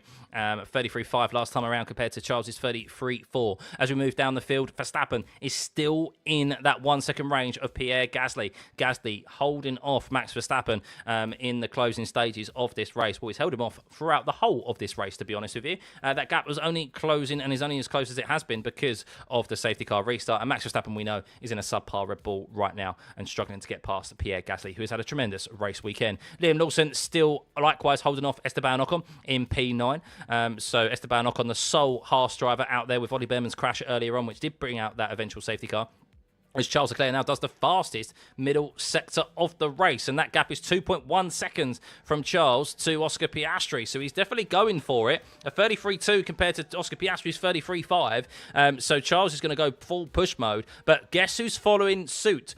George Russell with a 32.897. George is not letting Charles get away here. Lewis Hamilton a 34.3, so he has definitely lost some pace, as Lando Norris is now within that 1 second range of Lewis Hamilton.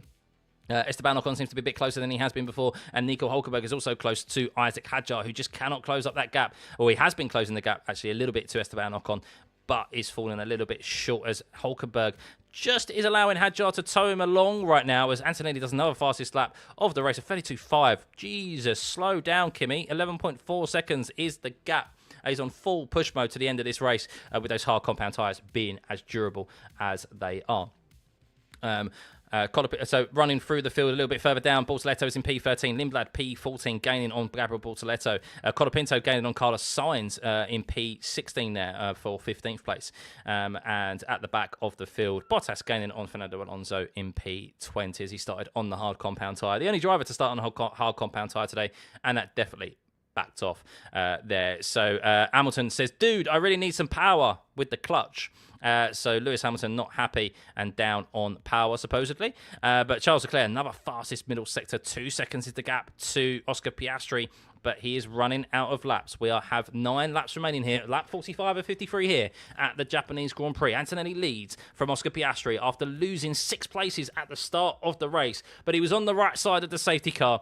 fortune favoured the young Italian, and he ended up regaining first place, whereas George Russell pitted a lap prior to the safety car coming out, as did Oscar Piastri 2 laps prior, and they were fighting for the race win. And Oscar Piastri, well, it looks like he's going to finish P2 if he can hold off Charles Leclerc, but he could have potentially scored an unlikely win in this race today. But McLaren potentially have returned, and I still don't think it's the full McLaren that we are seeing here and the full potential, but what McLaren will turn up in 4 weeks' time in Miami is maybe raising eyebrows up and down the paddock, or at least in the Ferrari garage and the Mercedes garage.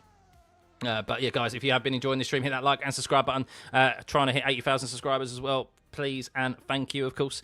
So yeah, much appreciated as we head into the closing stages of this Japanese Grand Prix. It has been more entertaining than last year's Japanese Grand Prix, that's to say the least, as Charles Leclerc does a 34.179. He is gaining slightly in the middle sector, as there is Lewis Hamilton has been noted for leaving the track and gaining an advantage. Just noticed that there.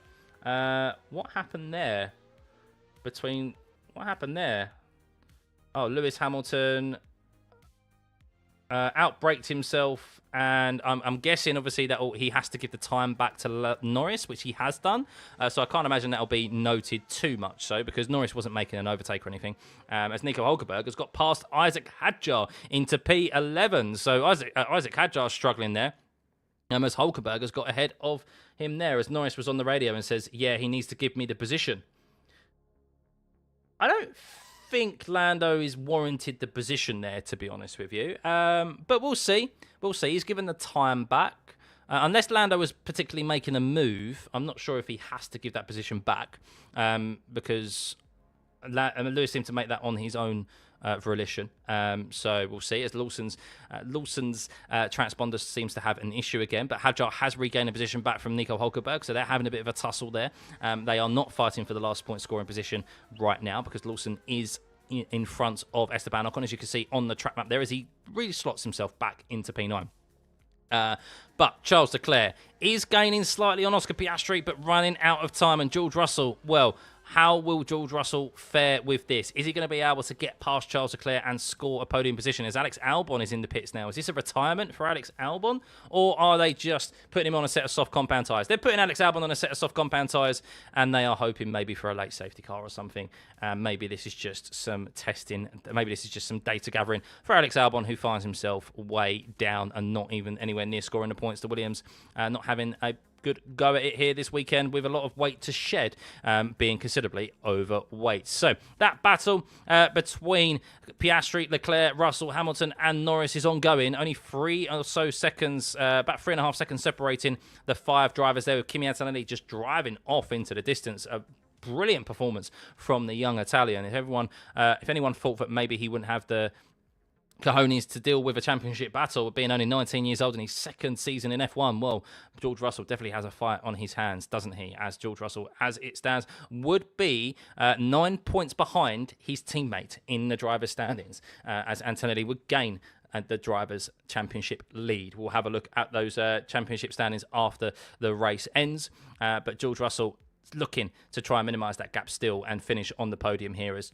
Charles Leclerc is gaining on Piastri, but not enough, as Lawson, as Hulkenberg and Hadjar swap positions again. But I think Hulkenberg has got ahead and possibly down into turn 1 and will hold on to that position for the majority of the lap now, and he'll look to try and chase down Ocon, but Ocon is comfortably behind Lawson and looking to score a solitary point here for Haas, and finally get on the point scoring, score a point for himself after a couple of poor results to start this season. But Charles Leclerc is 1.7 seconds behind Piastri, and I think Charles at the moment is just fast in all the right places over George Russell, and that's the problem for him. But he is gaining here, George Russell. It looks like he's using that overtake mode, and he's trying to apply some pressure here on Charles down into turn 16. There was definitely a difference in deployment as Norris gets past Lewis Hamilton. They're side by side, Norris and Hamilton, the two Brits side by side through turn 16. No advantage gained supposedly for Lewis Hamilton by leaving the track and gaining an advantage there, as you just saw. And Lewis Hamilton regains the position back from Lando Norris, as we've seen so often today. That if you lead down into turn 16 and turn 17, well, while it's an overtake, you don't have overtake mode available down the start-finish straight, and you end up losing that position that you've just gained. So Lewis Hamilton back ahead of Lando Norris and wanting to score at least a top 5 here today. But Norris definitely piling on the pressure of Lewis Hamilton, who is in a bit of a flailing Ferrari, it seems, in the closing laps of this race. Gap still closing to Charles Leclerc and Oscar Piastri, but I do suspect Oscar Piastri is conserving maybe a little bit of tyre, and he has got some lap traffic ahead of him right now. He has Valtteri Bottas in front of him, so that might be why the gap is closing quite significantly. But if he is unable to clear Bottas quickly, well, no, there we go. Bottas moves out of the way. He does risk bringing Charles Leclerc into that overtake mode range, which is under 1 second. And, well, he's nearly there because 1.2 seconds is the gap. Leclerc definitely on full push right now. Let's see. With that straight line mode activated, he will be receiving the slipstream from this far back on the McLaren ahead. We'll see if he's going to be able to close up the gap quite significantly here. Under braking down into turn 16, George Russell along for the ride as well and looking to capitalise if these two are able to go. With 5 laps remaining here, Antonelli 13 seconds ahead of Oscar Piastri. He is only now just starting to creep into the 33s. He's been in the 32s for so long. As Max Verstappen, after spending the whole race behind Pierre Gasly, has finally got ahead of the Alpine. But, as we have just mentioned, as we've seen so often, the car that gets overtaken into turn 16 and 17 is able to breeze back past down into turn 1 with the slipstream, with the overtake mode enabled, and Pierre Gasly only loses P7 momentarily from Max Verstappen. Not entirely sure what happened there. As Antonelli is told, we just need to look after the car, bring it home. So Antonelli now has that safety car pit stop window if necessary, but with this being so late on in the race, you wouldn't expect a pit stop to need to be required, as Charles Leclerc has a bit of a moment, it seems, and loses time to Oscar Piastri, because Charles Leclerc was 1.2 seconds, 1.1 seconds behind Oscar Piastri, and now he's 1.9, nearly 2 seconds behind. And, well, that's going to leave him susceptible to an overtake, you would suspect, from George Russell with just 4 laps remaining when they cross the start-finish line here. What has happened there to Charles Leclerc? Don't know what happened. Was it a wobble over the last chicane? All eyes were fixed on Max Verstappen and Pierre Gasly's battle, but he's definitely lost some ground there, Charles Leclerc. You can see, even though his last lap was quicker than Piastri, it's this lap where he's lost some time. So was it turn 1 maybe? But let's keep an eye out. George, very close this time around. The closest he's been for some time, but he loses an important 2 tenths. He loses an important 2 tenths into turn 17, as Oscar Piastri says the front right is locking into turn 11, which is the hairpin. But George Russell very close to Charles Leclerc, closer than he has been for some time, but he's not close enough to be able to make a send on Charles Leclerc down into turn 1 due to the unique nature of that corner as the braking of that corner is actually past the actual corner entry itself of turn 1. So Charles definitely under attack here in the closing in the last 4 laps of this race. Antonelli, though, another fastest lap for Antonelli. He's told to bring it home, Kimi. Kimi doesn't know what bring it home means, because he's told to bring it home and he just did the fastest lap of the race. Deary me. 13.5 seconds Kimi Antonelli leads from Oscar Piastri in P2. Charles Leclerc P3. No losing time to Piastri, but looks like he might have enough just to hold off George Russell right now. If you've enjoyed this watch along, guys, and you've enjoyed this commentary, please hit that like and subscribe button. Most importantly, hit the subscribe button. Get this stream to 80,000 subscribers. Got over 16,000 of you here in the stream right now. Big thank you. We'll be back, of course, for the Miami Grand Prix, which will be a sprint race weekend, and then swiftly followed a week later with another sprint race weekend in Canada. So lots to look forward to still in this F1 season, and I think Miami could be a completely different order of proceedings, as George Russell is very close to Charles Leclerc this time around, as George Russell gets Charles Leclerc under braking into turn 16. But just as we have repeated numerous times today, the driver who gets past into turn 16 and 17 is susceptible to an overtake down into turn 1. Charles Leclerc will have overtake mode enabled as they make their way down into turn 1. As here comes Charles Leclerc, side by side, George and Charles into turn 1, and Charles swoops around the outside and regains P3 from Charles Leclerc, as does Lewis Hamilton on Lando Norris into turn 6 as he got overtaken into turn 16. Both Ferraris overtaken, under braking into the chicane, and both of them regain the positions down into turn 1 after being overtaken. So powerful is that overtake mode and straight line mode activated down into turn 1, and that's why it's not worth fighting that overtake down into turn 16, which Charles didn't do, which Lewis didn't do, because you get a significant run down into turn 1. But that means that Charles Leclerc, George Russell, he's only really going to have one more lap, I presume. He's only going to have one more opportunity. So great move by Charles Leclerc, late on the brakes around the outside of George Russell. Great driving from Charles, and equally Lewis Hamilton as well, regaining the position from Lewis. Woo! Max fans, yeah, it's been a tough day at the office for Max and just this weekend and the season as a whole. But with this 4-week, 5-week break upcoming, I do presume that Red Bull will be able to sort out some issues, as Albon has made another pit stop. Albon's made another pit stop, and he's on a set of mediums now. So Alex Albon has made about 4 pit stops today, and is now in P20. So not quite sure what is happening there. But we are on the penultimate lap of this race. Kimi Antonelli leads by 4. Here we go again, by the way. Lando Norris is ahead of Lewis Hamilton into turn 16. But will we have a repeat here? Lando Norris, is he going to be able to hold on to that position from Lewis Hamilton? Does he have enough battery, Lewis Hamilton? I don't think he does, no. And I was about to say, you can't use overtake mode in successive laps. So Lando Norris there, maybe he knew that, made the move again down into turn 16, and now Lewis Hamilton finds himself in P6 with Lando Norris up into P5 there on the penultimate lap of this race.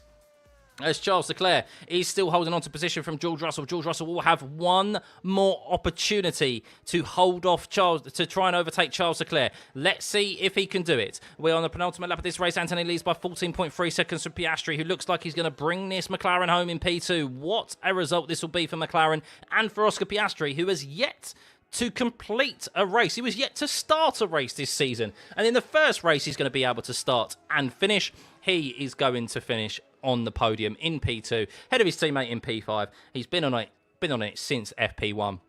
As Antonelli is rounding the final chicane for the penultimate time. But let's all eyes on Charles Leclerc and George Russell, because here we go. Charles Leclerc, George Russell. George is catching here. He's 6 tenths behind. He's 3 tenths behind. Is he going to go for a move down into the chicane, or is he going to hold on to position and utilise that overtake mode and focus on his exit through the chicane? He's been a bit poor for the chicane, and he's lost 3 tenths on the exit through the chicane, George Russell. But he is going to have overtake mode. It's all or nothing now for George Russell down into turn 1. But I don't think he has enough, and he doesn't. George Russell, he thought about holding on to position through the chicane to try and focus on the exit, but as we have seen throughout this weekend, the chicane has been a poor corner for George Russell, and he's not able to get that boost and that overtake done down into turn 1. Max Verstappen unable to do so as well, and there will only be one more opportunity now for these drivers on this last lap.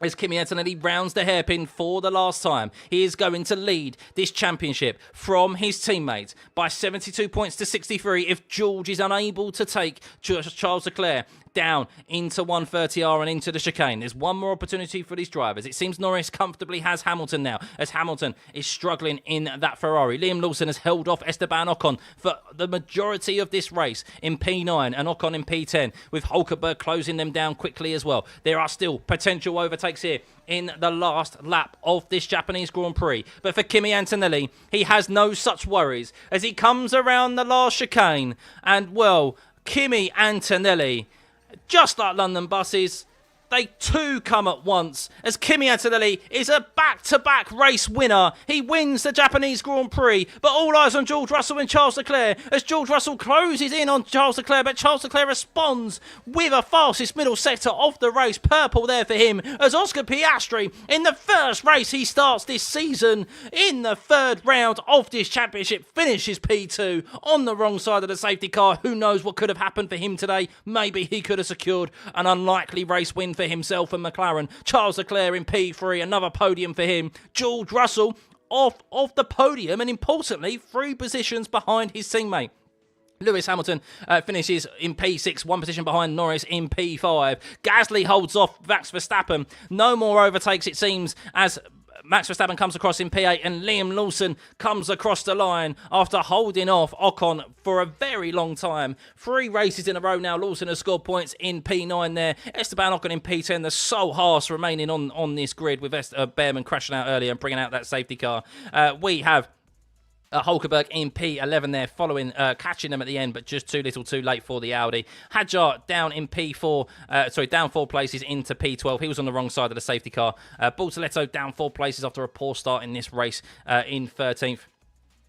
As Max Verstappen did save the car out of the last corner. He was very angry there, stamping the throttle out of the last corner. Max Verstappen, understandably, with his weekend. Arvid Imblad finishes in P14. A poor race, a poor result in the end, but he was on the wrong side of the safety car. It actually was a decent race for Arvid Imblad, so a real shame for him there. Carlos Sainz up 1 place into P15. Colapinto not unable to do the same as his teammate here this weekend. Quite a large gap there between teammates, P7 and P16. Perez up 2 places into P17. Alonso up 3 places into P18. Bottas up 1 place into P19. And Alex Albon, I think they were just testing at the end, to be honest with you, Williams, because he did so many pit stops in the end. Alex Albon. How many pit stops did Alex Albon do? Look how many pit stops Alex Albon did. He did 1, 2, 3, 4. Alex Albon did 5 pit stops. Why? Why did Albon do 5 pit stops? I don't know. He finished P20. Stroll retired from the race due to an issue, and Ollie Behrman crashed out of this race. But there we go. That is the Japanese Grand Prix. Thank you for tuning in, by the way, guys. Hit that like and subscribe button. Go on. Surely there's 2,000 of you here in the stream that haven't yet hit the subscribe button. But let's have a look at those championship standings, shall we? Here we go. Confirmation. Antonelli is your new Drivers' Championship leader. 72 points to George Russell's 63. And, well, obviously, GR63, he likes the number George Russell, but he won't like it when he's looking at his teammate on top of him by 9 points. And it could have been worse for George because he was further down the field at one point, wasn't he? Charles Leclerc is now up into still in P3, 49 points. He's gained 8 points on his teammates there in Lewis. Well, 7 points this race, but he's now 8 points ahead of his teammates in P4, Lewis Hamilton. Lando Norris gains 10 points into P5.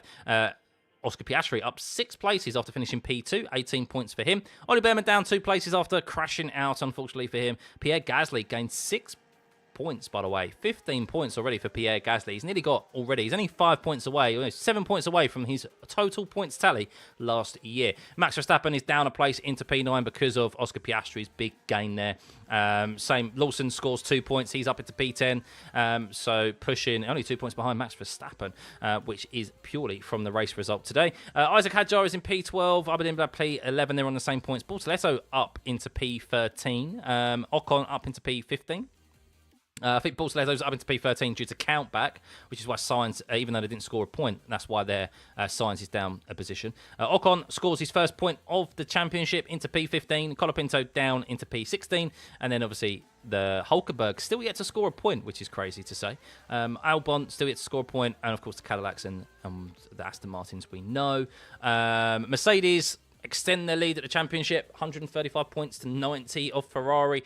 Good haul of points for McLaren, 28 for them. They are on 46 points. Haas, 1 point for them, keeps them in P4. But Alpine closing that gap, 2 points behind. Red Bull are 6th. Red Bull are 6th in the Constructors' Championship. They are behind Haas and Alpine. Wow. That is something, isn't it, guys? Audi stay where they are. Racing Bulls moved down a position because of Alpine moving up 2 places. So Red Bull and Racing Bulls. I mean, Red Bull Racing are 2 points ahead of their sister team. 2 points ahead of their sister team. That is crazy. Yeah, absolutely wild. Thank you for the commentary. Thank you, guys. Thank you for the kind words. By the way, much appreciated. So those are your championship standings. And there we go. Kimi Antonelli is the race winner. Very fortunate, though. I say very fortunate. Not very fortunate. He clearly had the fastest car. Would he have probably dispatched Oscar Piastri? Probably, with the pace that he showcased there today on full push mode. But Piastri, once again, safety car kind of robbed us of that strategy.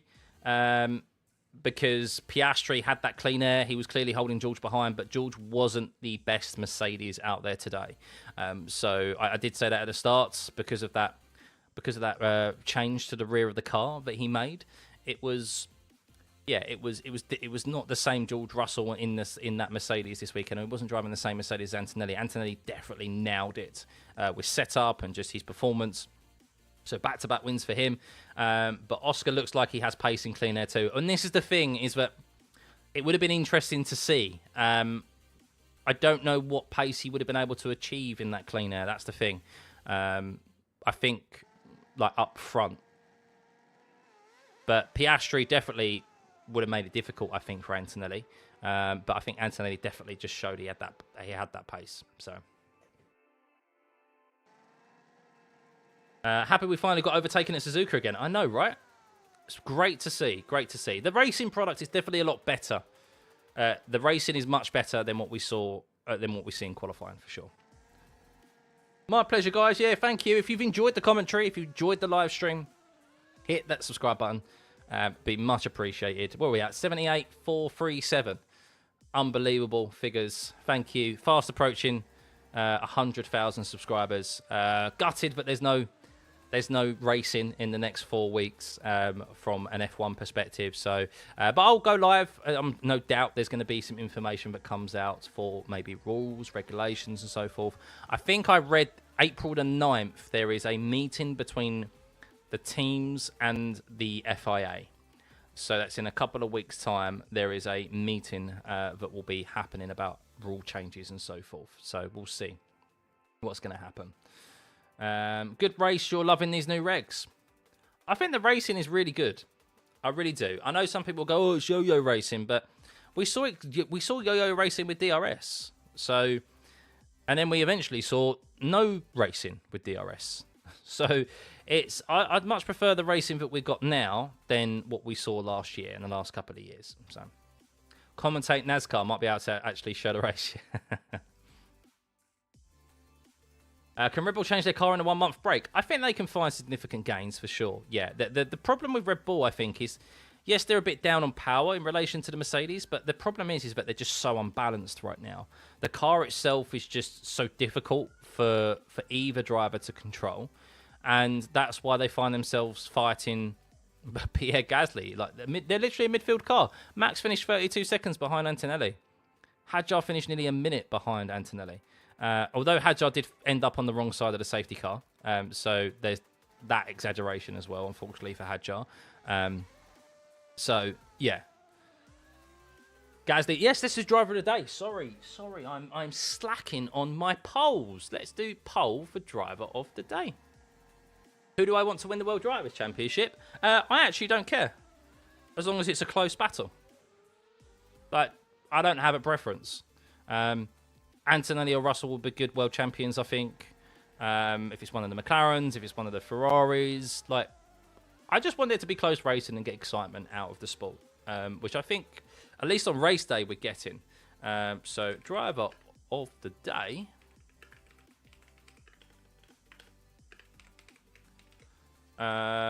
Let's go I actually don't think Kimi deserves driver of the day. Is that a hot take? I don't think he does, because he lost 6 positions at the start of the race, and he ended up his pace at the end was tremendous, but he ended up on the right side of the safety car through just fortune. So I'm not putting... I don't think it's one of those where I think he deserves to be driver of the day. We're going to go Gasly. We're going to go... I think Piastri deserves a shout. I think Lawson as well, although he was on the right side of the safety car, but still, like, more points on the board for Lawson. I think that's it, really. I don't think there's too much else. I think 3. Alonso for finishing the race. Yeah. Let's do it. Alonso for finishing the race. That's an achievement in itself, isn't it? I am a noob. What an insult. Kimi got lucky with the safety car. I wouldn't say he got lucky. I think he was fortunate, but I do think he had the significant... I mean, you just look at the pace that he was able to do in that second stint or after the safety car. Like, he had so much pace, but I think even if Piastri was out up front, he probably would have got him at some point. Anyway, as I said, I don't think Russell was driving the same Mercedes as Antonelli this weekend. He ballsed up on the setup, and yeah, he clearly found himself too far back. Who knows if the safety car didn't come out, George might have been able to hold off Kimi, but I think Kimi eventually would have got him and probably eventually would have got Piastri. But put another poor race start for him. And it just shows the significant advantage that Mercedes still have, that Anthony is able to lose 6 positions at the start of the race and just easily I say easy, but like comfortably get his way back up to the front. So pole positions. So driver of the day, Piastri 53%, Gasly 24%, Lawson 8%, and Alonso 15% at the moment. Gasly did not hold Verstappen. He did hold off Verstappen. He did. Finished P7. Must be the illegal engine. I mean, I'm definitely reading in between the lines with Fred Vasseur, where he said the championship is going to be a very different championship after Miami. There's definitely something to that.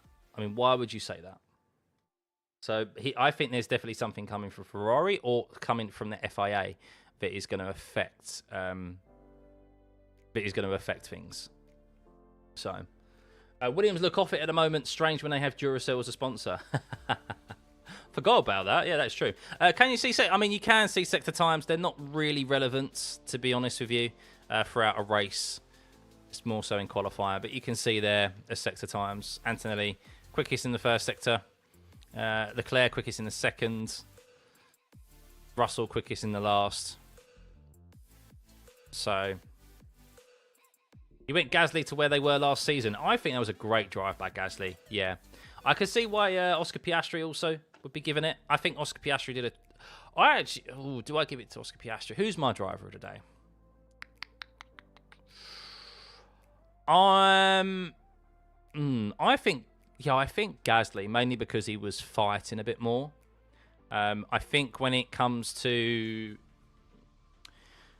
Yeah, I think Gasly, because the performance he showed this weekend, especially through practice... my driver of the weekend, I think it's probably Gasly. I mean, Piastri could get driver of the day as well. I think tremendous performance from him. Considering Gasly's not even started a race... For him to do that, tremendous effort. So, Gasly is doing more than what Alpine deserves. Yeah, I think Gasly deserves a top shout at another team. He deserves an opportunity at the front of the grid again. I don't know if he'd get picked up by another team, though. That's the problem. So it's probably going to only come in the form of Alpine. But I think he definitely should be in the conversation when people are talking about like top driver positions and stuff. So during a race stream last year, you told me Kimi would be a championship contender. Yeah, I mean, look, it's still, what I will say is that it's still a very long way to go. And I'll be saying that with George Russell as well. We still have 19 race weekends remaining because we're down 2 races now, aren't we? With 5 of those being sprint race weekends as well. There's still a lot of laps to be done. There's still a lot of points on offer. And there's still a long way to go with these regulations, with the performance. I mean, we saw McLaren there really make a step up this weekend. Something that we weren't expecting. Now, that's definitely them not getting the full potential out of that car yet, especially with that Mercedes power unit. If they do, then there's going to be a real battle on the cards for... there's going to be a real battle on the cards with the 2 Mercedes. And, of course, Ferrari. Don't rule out Ferrari as well. So, Ferrari, yet another regulations finding ways to make sure they don't fight for P1 in the World Driver Championship nor World Constructor Championship. Instead, they declare making sure they don't even finish P2. Well, look, I think Ferrari actually have made a good car. They're just down on power. Look, clearly Mercedes have found something in the loophole of the regulations to enable them to get more horsepower, which enables them to, obviously... utilise maybe less of the battery and recover in different areas where they normally wouldn't do and stuff. So, yeah. feel like McLaren can still develop to the point they could beat the Mercedes again. I do as well. This season is not over. I mean, it's 3 races into the season. It is. If you've learned anything from watching F1 in the last, like, 5 years or whatever, don't rule out a championship after 3 races.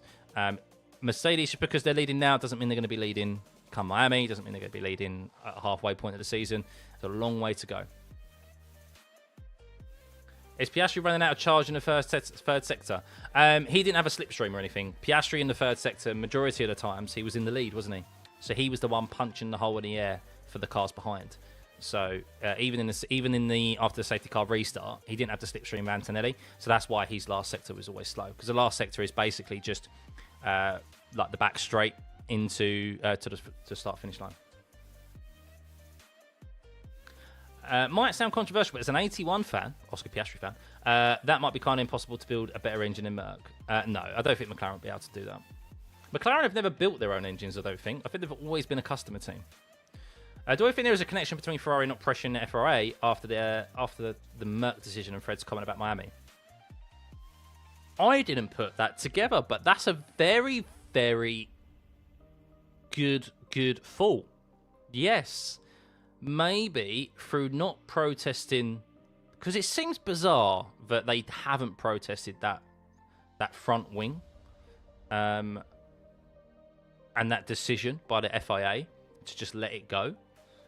Because in my mind, I think them altering the hydraulic pressures of the actuator and it inadvertently causing a failure of the front wing and being outside of the regulations is a disqualification. And is protestable by another team. They have 14 days after the race to protest the result. So I think that's definitely something that may have happened. Yeah, maybe Ferrari have had a behind closed door discussion with the FIA about something. I mean, it's very conspiratorial, of course, but these things do happen in F1. There's a lot of behind closed doors discussions and chats that happen and handshakes. And maybe to ensure that there's no like kind of disrepute brought for the sports or about the sport by logging a protest and making the FIA look bad and making kind of the sport look bad or whatever. Something may be in the works, shall we say. Never thought of that. I wouldn't put it past them. Imagine what McLaren can bring after a 4-week break. That's the thing. That is the thing. We could head to Miami and then be the quickest. And Miami's always been a good circuit of theirs as well, so... Exactly, don't rule out a championship fight after a few races. Recall what Max did after being written off 5 races or so into last year. Exactly. And even at the halfway point of the season, remember? When everyone thought, yeah, it's Oscar's. He's 30-odd points ahead of Lando. Look how that played out. So it's a long season. Anything can happen.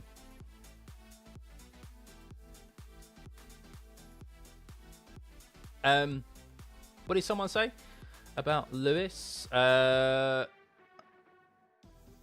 Do I think there's... no, hang on. I saw something about Lewis. What was it? Williams' underwhelming start to the season. Hope for better in the European races. Yeah, agreed. I mean, can't get much worse for him, can it? No, thank you, Taco. Much appreciated, mate, for tuning in, as always. Thank you for the mods for helping out today. As always, the channel is growing. The stream, the chat and so forth does get a bit mental. So thank you for everyone for tuning in. Right, driver of the day is Oscar Piastri, as voted by you. 56% of the vote. Gasly 24%, Alonso 13%, and Lawson 7%. So, yeah. Kind of glad we have the break this year. We don't need the... I mean, Saudi, I think, would have been a very difficult track because there's hardly any braking zones there. I think Saudi is actually... the worst track on the calendar for energy recovery. So I think that is definitely something that maybe the FIA, not Liberty Media, of course, because it's money for them, but I think the FIA may be secretly thinking, aren't we glad that there's no actual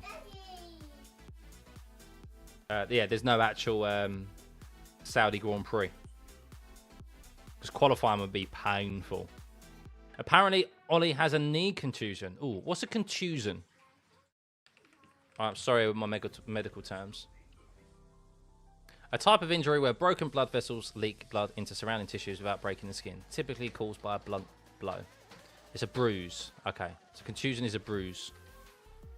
Well, for him to walk away with just a bruise, I want to find that for you guys. The crash with...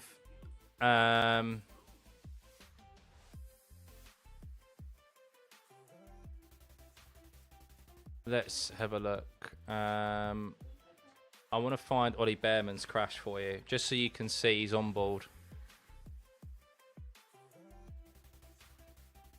Oh, here you go. This is from F1. So I'm watching... Oh, I tell you, it is naughty from Colapinto. It's technically legal, but it's naughty. It's a late move. It's late. It's late. I would say it's technically legal. It's borderline. I could see how that's given. Have a look at that. Let me know what you think. That's Ollie's on board, but I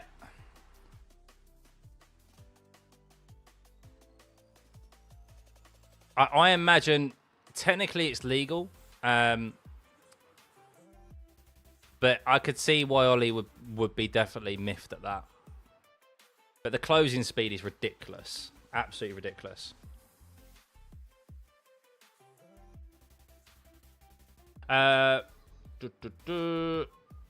Goosebumps listening to the Italian and German national anthems on the podium. Yeah, it's been a while since we heard that so often, right? There was a time when that was boring. Because that's all we ever heard in the Schumacher era. Did Lewis Hamilton lose a lot of pace in the end? He got fresher tyres than all the drivers in front of him. Yeah, I don't know. I haven't heard from Lewis. I haven't heard an interview. Clearly fell off. But then, to be fair, Lewis was always second best to Charles this weekend. He was always slightly struggling with the car a bit more. Maybe as the car got lighter, that's where the gremlins started to show. And maybe he was much more comfortable with higher fuel. Because the car can react very differently on low fuel compared to high fuel. So... yeah, but I mean, you'd expect him with a 5-lap tyre advantage to be able to comfortably hold on to P3 at least if Charles was able to do it. But yeah, I don't know. Maybe there was. It's difficult to say until you hear the driver interviews to see exactly whether they had like software issues or deployment issues or so forth. It's difficult to ascertain what and what isn't an issue with the car or the driver. So.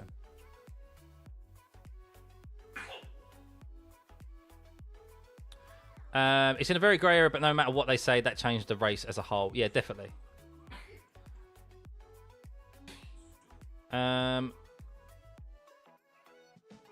Ferrari do have the car to compete this year, but it's just the power unit that's let them down. I agree. One of the best tracks, underrated especially, would be India. It was a good track in the past. Maybe we'll see it return. Cadillac definitely have work to do. I agree with that. Lighter car, not putting the power on the tyres. Yeah, definitely didn't look in his mirrors. I think the thing is, Graham, I think he did look in his mirrors because that line Colapinto takes there is a reactionary response to seeing the closing speed of Bearman to cover off the inside. But technically speaking, he's not in the braking zone. So this is why legally, really, in the rules, legally what Colapinto has done is okay. Because you're not allowed to make more than one move in the braking zone, but he wasn't in the braking zone. And it was only one move, and Bearman wasn't alongside him. However, because of the nature of the closing speed, and because when Colapinto does move over, is like just after Bearman moves, it is reactionary, and I wouldn't be too best pleased with it if I was Bearman and if I was in that position, because I think that's just like, look, come on, like that's like, especially like it's one thing in a simulator, but in real life, like that's dangerous, and that's what George was miffed about when Charles did it in Australia. If you remember, he goes, that's not what we talked about. Like we're not supposed to be doing that. Well, that's clearly something that they've discussed in the drivers' briefings, is the safety concern of these closing speeds is because of exactly what just happened there with Bearman and Colapinto. Because Bearman could have just ploughed straight into the back of him if he wanted to, but Bearman avoided him because that's your natural instinct, is to avoid the car ahead rather than go straight into the back of him. And he's gone, obviously, straight into at full speed straight into the barrier, and that's why obviously he's got a bruised knee off the back of it. So in the pinned message, I'm talking about the Ollie Bearman crash and with Franco Colapinto. So I can't show footage online yet because I get F1's very litigious when it comes to copyrights. But if you look at it, it's definitely yes, it's not great. So I'm just watching to see exactly when Colapinto does move. Yeah, so he pretty much, yeah, I mean Bearman moves to the left first, and then Colapinto follows suit. But the closing speed, I mean, when Bearman pulls out past Colapinto, to move past Colapinto, there's probably 2 car lengths. Like, there's nothing. That closing speed is so dramatic.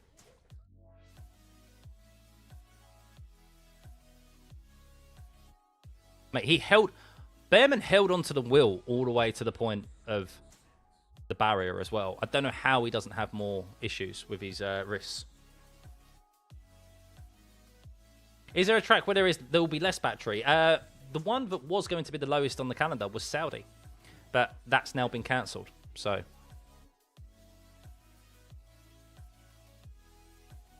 yeah, not very nice when it comes to copyright through footage. You can't do reactions. You can't do. You can't use too much footage, like stock footage as well, or like just as B-roll footage on your videos. That's why, like, most of the videos that you see on YouTube will be the same kind of footage over and over again. They'll be only like a couple of seconds long, and that's why most people use images, because like F1 doesn't copyright strike for images, like still images. Not gonna lie, Verstappen might have a point about these regs. I know he has a massive point about these regs. I agree with him on like the nature of the regs and that it's not how we want these drivers to be driving. And to some extent, they are definitely a passenger, especially when it comes to qualifying and this whole machine learning ridiculousness. But the racing is better for sure, so it's not all doom and gloom. But there is definitely work to be done on the power unit side and the power distribution. If that's fixed, then I think F1's in a very good place. But there's too much emphasis on machine learning algorithms, AI, the battery, the closing speeds that we saw there, the safety side of things. So yeah, he has a valid concern, understandably. But yeah, it's not all doom and gloom. Something. Yeah, got my map, sorry. Do I think McLaren will be a threat to Ferrari? Definitely, yeah. I think McLaren will be a threat to the championship as a whole. I think they will catch up pretty soon. Oh, Jarvis, thank you for the 10 gifted, by the way. Much appreciated. Can I gift subs, actually? Have I still got some?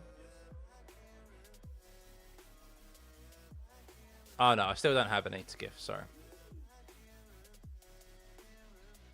Thank you, Jarvis. If you've been fortunate enough to receive a gifted there by Jarvis, please give him a thank you or a W in the chat.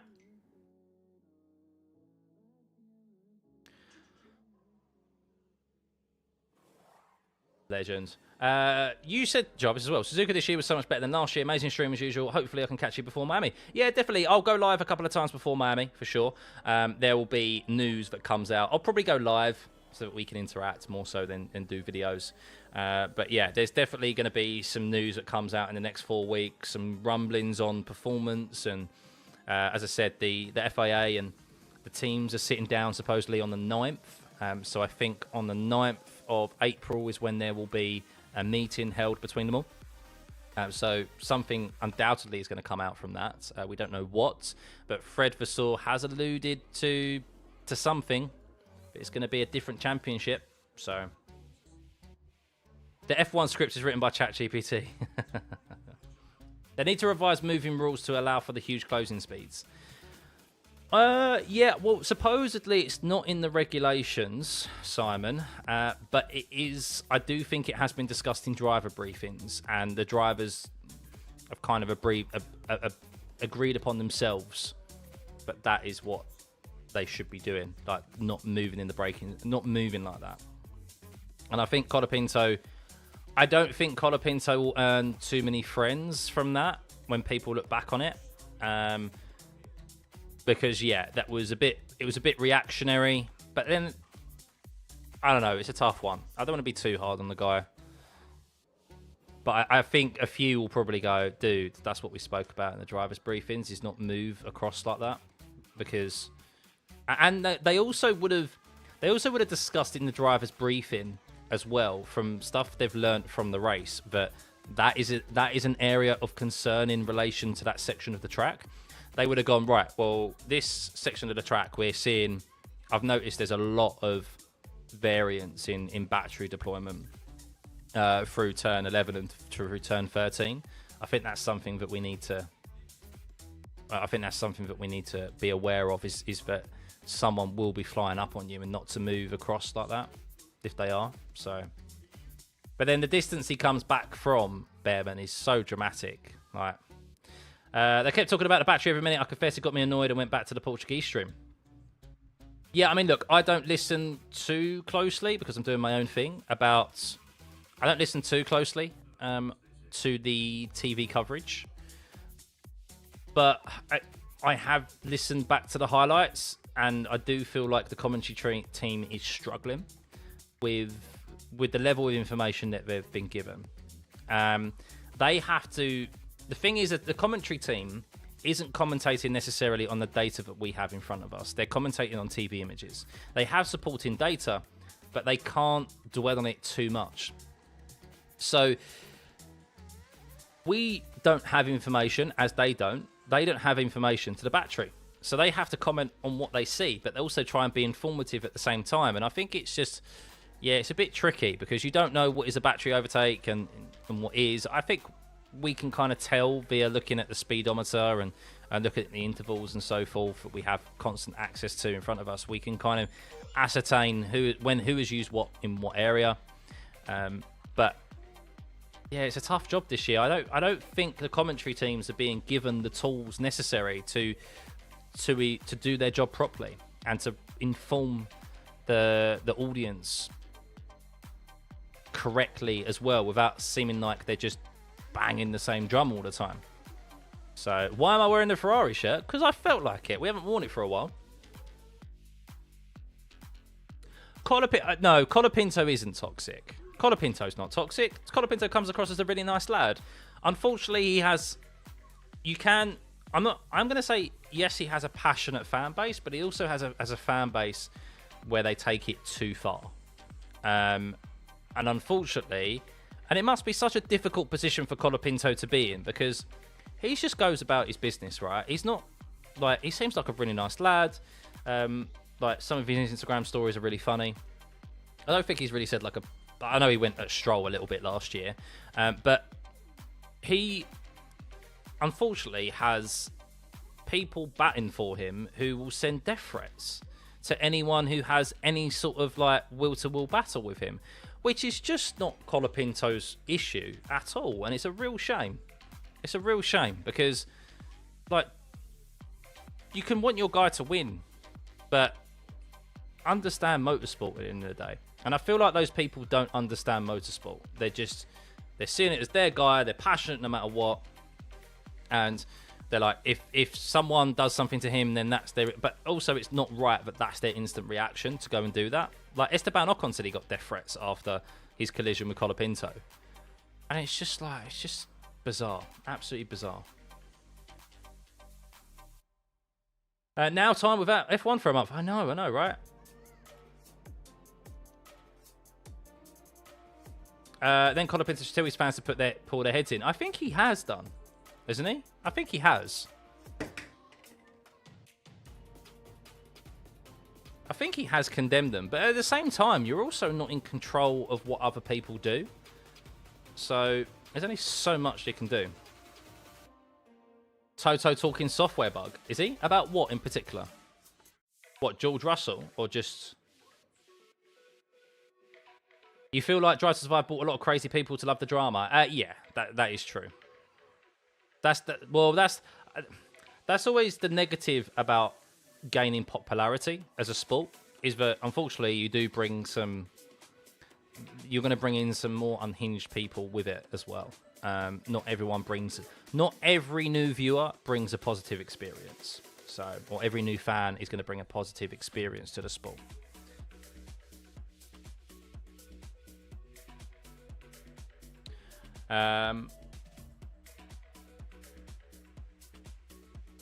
Sounding more like soccer now. I know, and it's just not on. So, George Russell with the issue. So George Russell had the issue. Yeah, I mean, he had he sounded like he said I had an issue with the software yesterday as well. He did say that he made a setup decision on the rear of the car, which he said potentially cost him time, but he felt like he had no power down the straights. And this is going back to this conversation we had at the start of the stream with this whole software machine learning algorithm, that even if you like lift off throttle, so let's say you make a setup change and then as Toto said, the car was a bit more pointy for George and he had to deal with that today. Well, what then happens is if you slightly lift off of a corner because you're trying to balance the car, because it's not controlled, you're not in control of it, the algorithm takes that and goes and completely misinterprets what you're trying to do, and then completely ruins the deployment for the rest of the lap. And it's not like how it was previously where you had predefined areas where you could map strategies of battery deployment. That's how it was previously when you heard like strat mode 3, strat mode 4, etc. That was them turning their dial on the steering wheel to a mode that was already at a predetermined deployment strategy in different areas of the track. Whereas now it's consistently learning, and I don't know why this has been implemented, and it just ends up overriding. It just can't take into account. It can't consistently apply the battery the same place every single lap. So it's... But then again, I did say this has been not particularly a good track for George in the past, and I think that's the case again here. So George has always had race pace issue. A Wash Lewis starting at the back of the grid used to regularly cruise up to him. His race pace has definitely been... It's improved over the years. It was definitely his weakest point, for sure, compared to qualifying. But this track in particular, I said it at the start of the week, George Russell, I did think he'd finish P2. I did think the Mercedes would have a significant advantage still here to be able to finish P1 and P2. I did predict Antonelli would win, by the way, guys. I'm right there with my predictions. I did predict a Ferrari on the podium, but not the right one. I thought Lewis would get on the podium. But yeah, George has always come out second best to Lewis here, and he got caught significantly by Antonelli in the second stint last year as well. So that's why I thought this is a good track for Antonelli. He's riding a high of China as well, and yeah, and Miami's also a good track for Antonelli. Bearing in mind he was sprint pole last year, if you remember. So Miami is also a track where he could make it back. He could make it 3 wins in a spin, if Mercedes is still the fastest car, of course, because there is a big time now.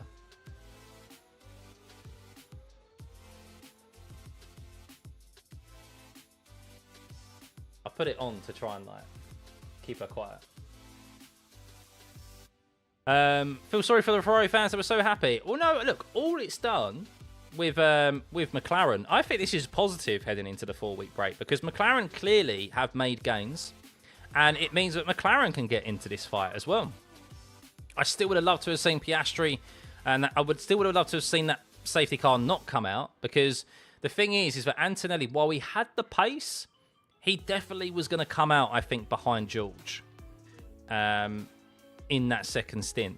So he still would have then, on the hard tyre, overtake George and then overtake Piastri. And we did see Antonelli get stuck on that medium behind 2 cars who were ahead of him. So it would have been interesting to see. I still think he would have come out on top, but it would have been interesting to see in that in that last stint how Antonelli would have fared and Piastri as well, because he would have been up front. So, will I be streaming updates on teams during the 4-week break? Yes, Glenn. Yeah. I'm going to go live.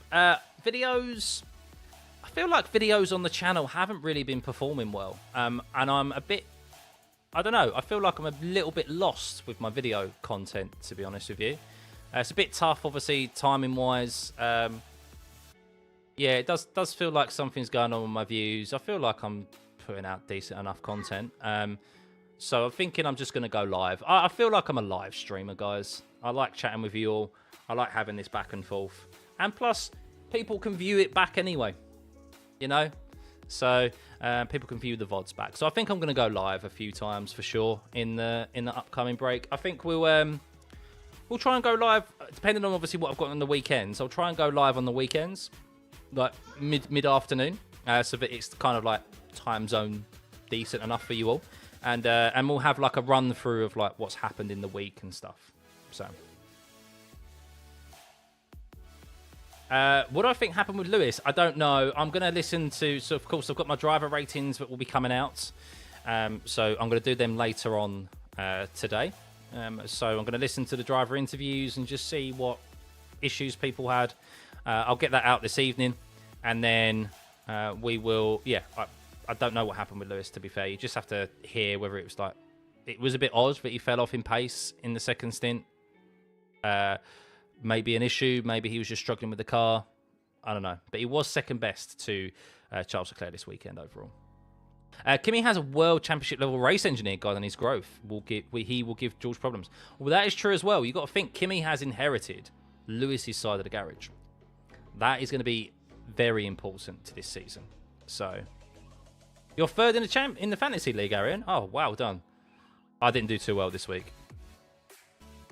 Why didn't I add driver of the day vote? Well, I add Charles. I don't know, because I feel like others... I think Charles had an okay race, but I don't think he had a driver of the day race. So, probably his tyres gave out being behind another car. Maybe, yeah, but so was Charles. So was George. So that's why I think it's a bit different. And he was on younger tyres as well. So unless Lewis did really kill his tyres, I'll be surprised about that, though. But maybe I'm right. Do I watch the F1 post-race show? I do, kind of, but I listen to it afterwards because little one's awake now and stuff. So it's pretty difficult to put, obviously, a lot of time aside. Lewis had locked in P3 at some point but lost it. I have no idea what happened to him. Yeah, it is odd. It is odd. But no, he did well. I'm not saying Charles didn't do well. I just think other drivers were probably more benefiting of the driver of the day. So Piastri, Gasly. Maybe I could have put him in there instead of Fernando Alonso. But he definitely wasn't driver of the day, Charles. But he did have a good performance for sure, and a good weekend. But there we go, guys. That is it for this stream.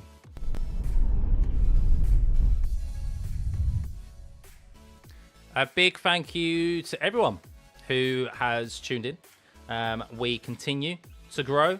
I think that was... I enjoyed that race. I did enjoy it again. It was a shame that the safety car came out when it did. I think it was shaping up to be a real... Similar to Melbourne.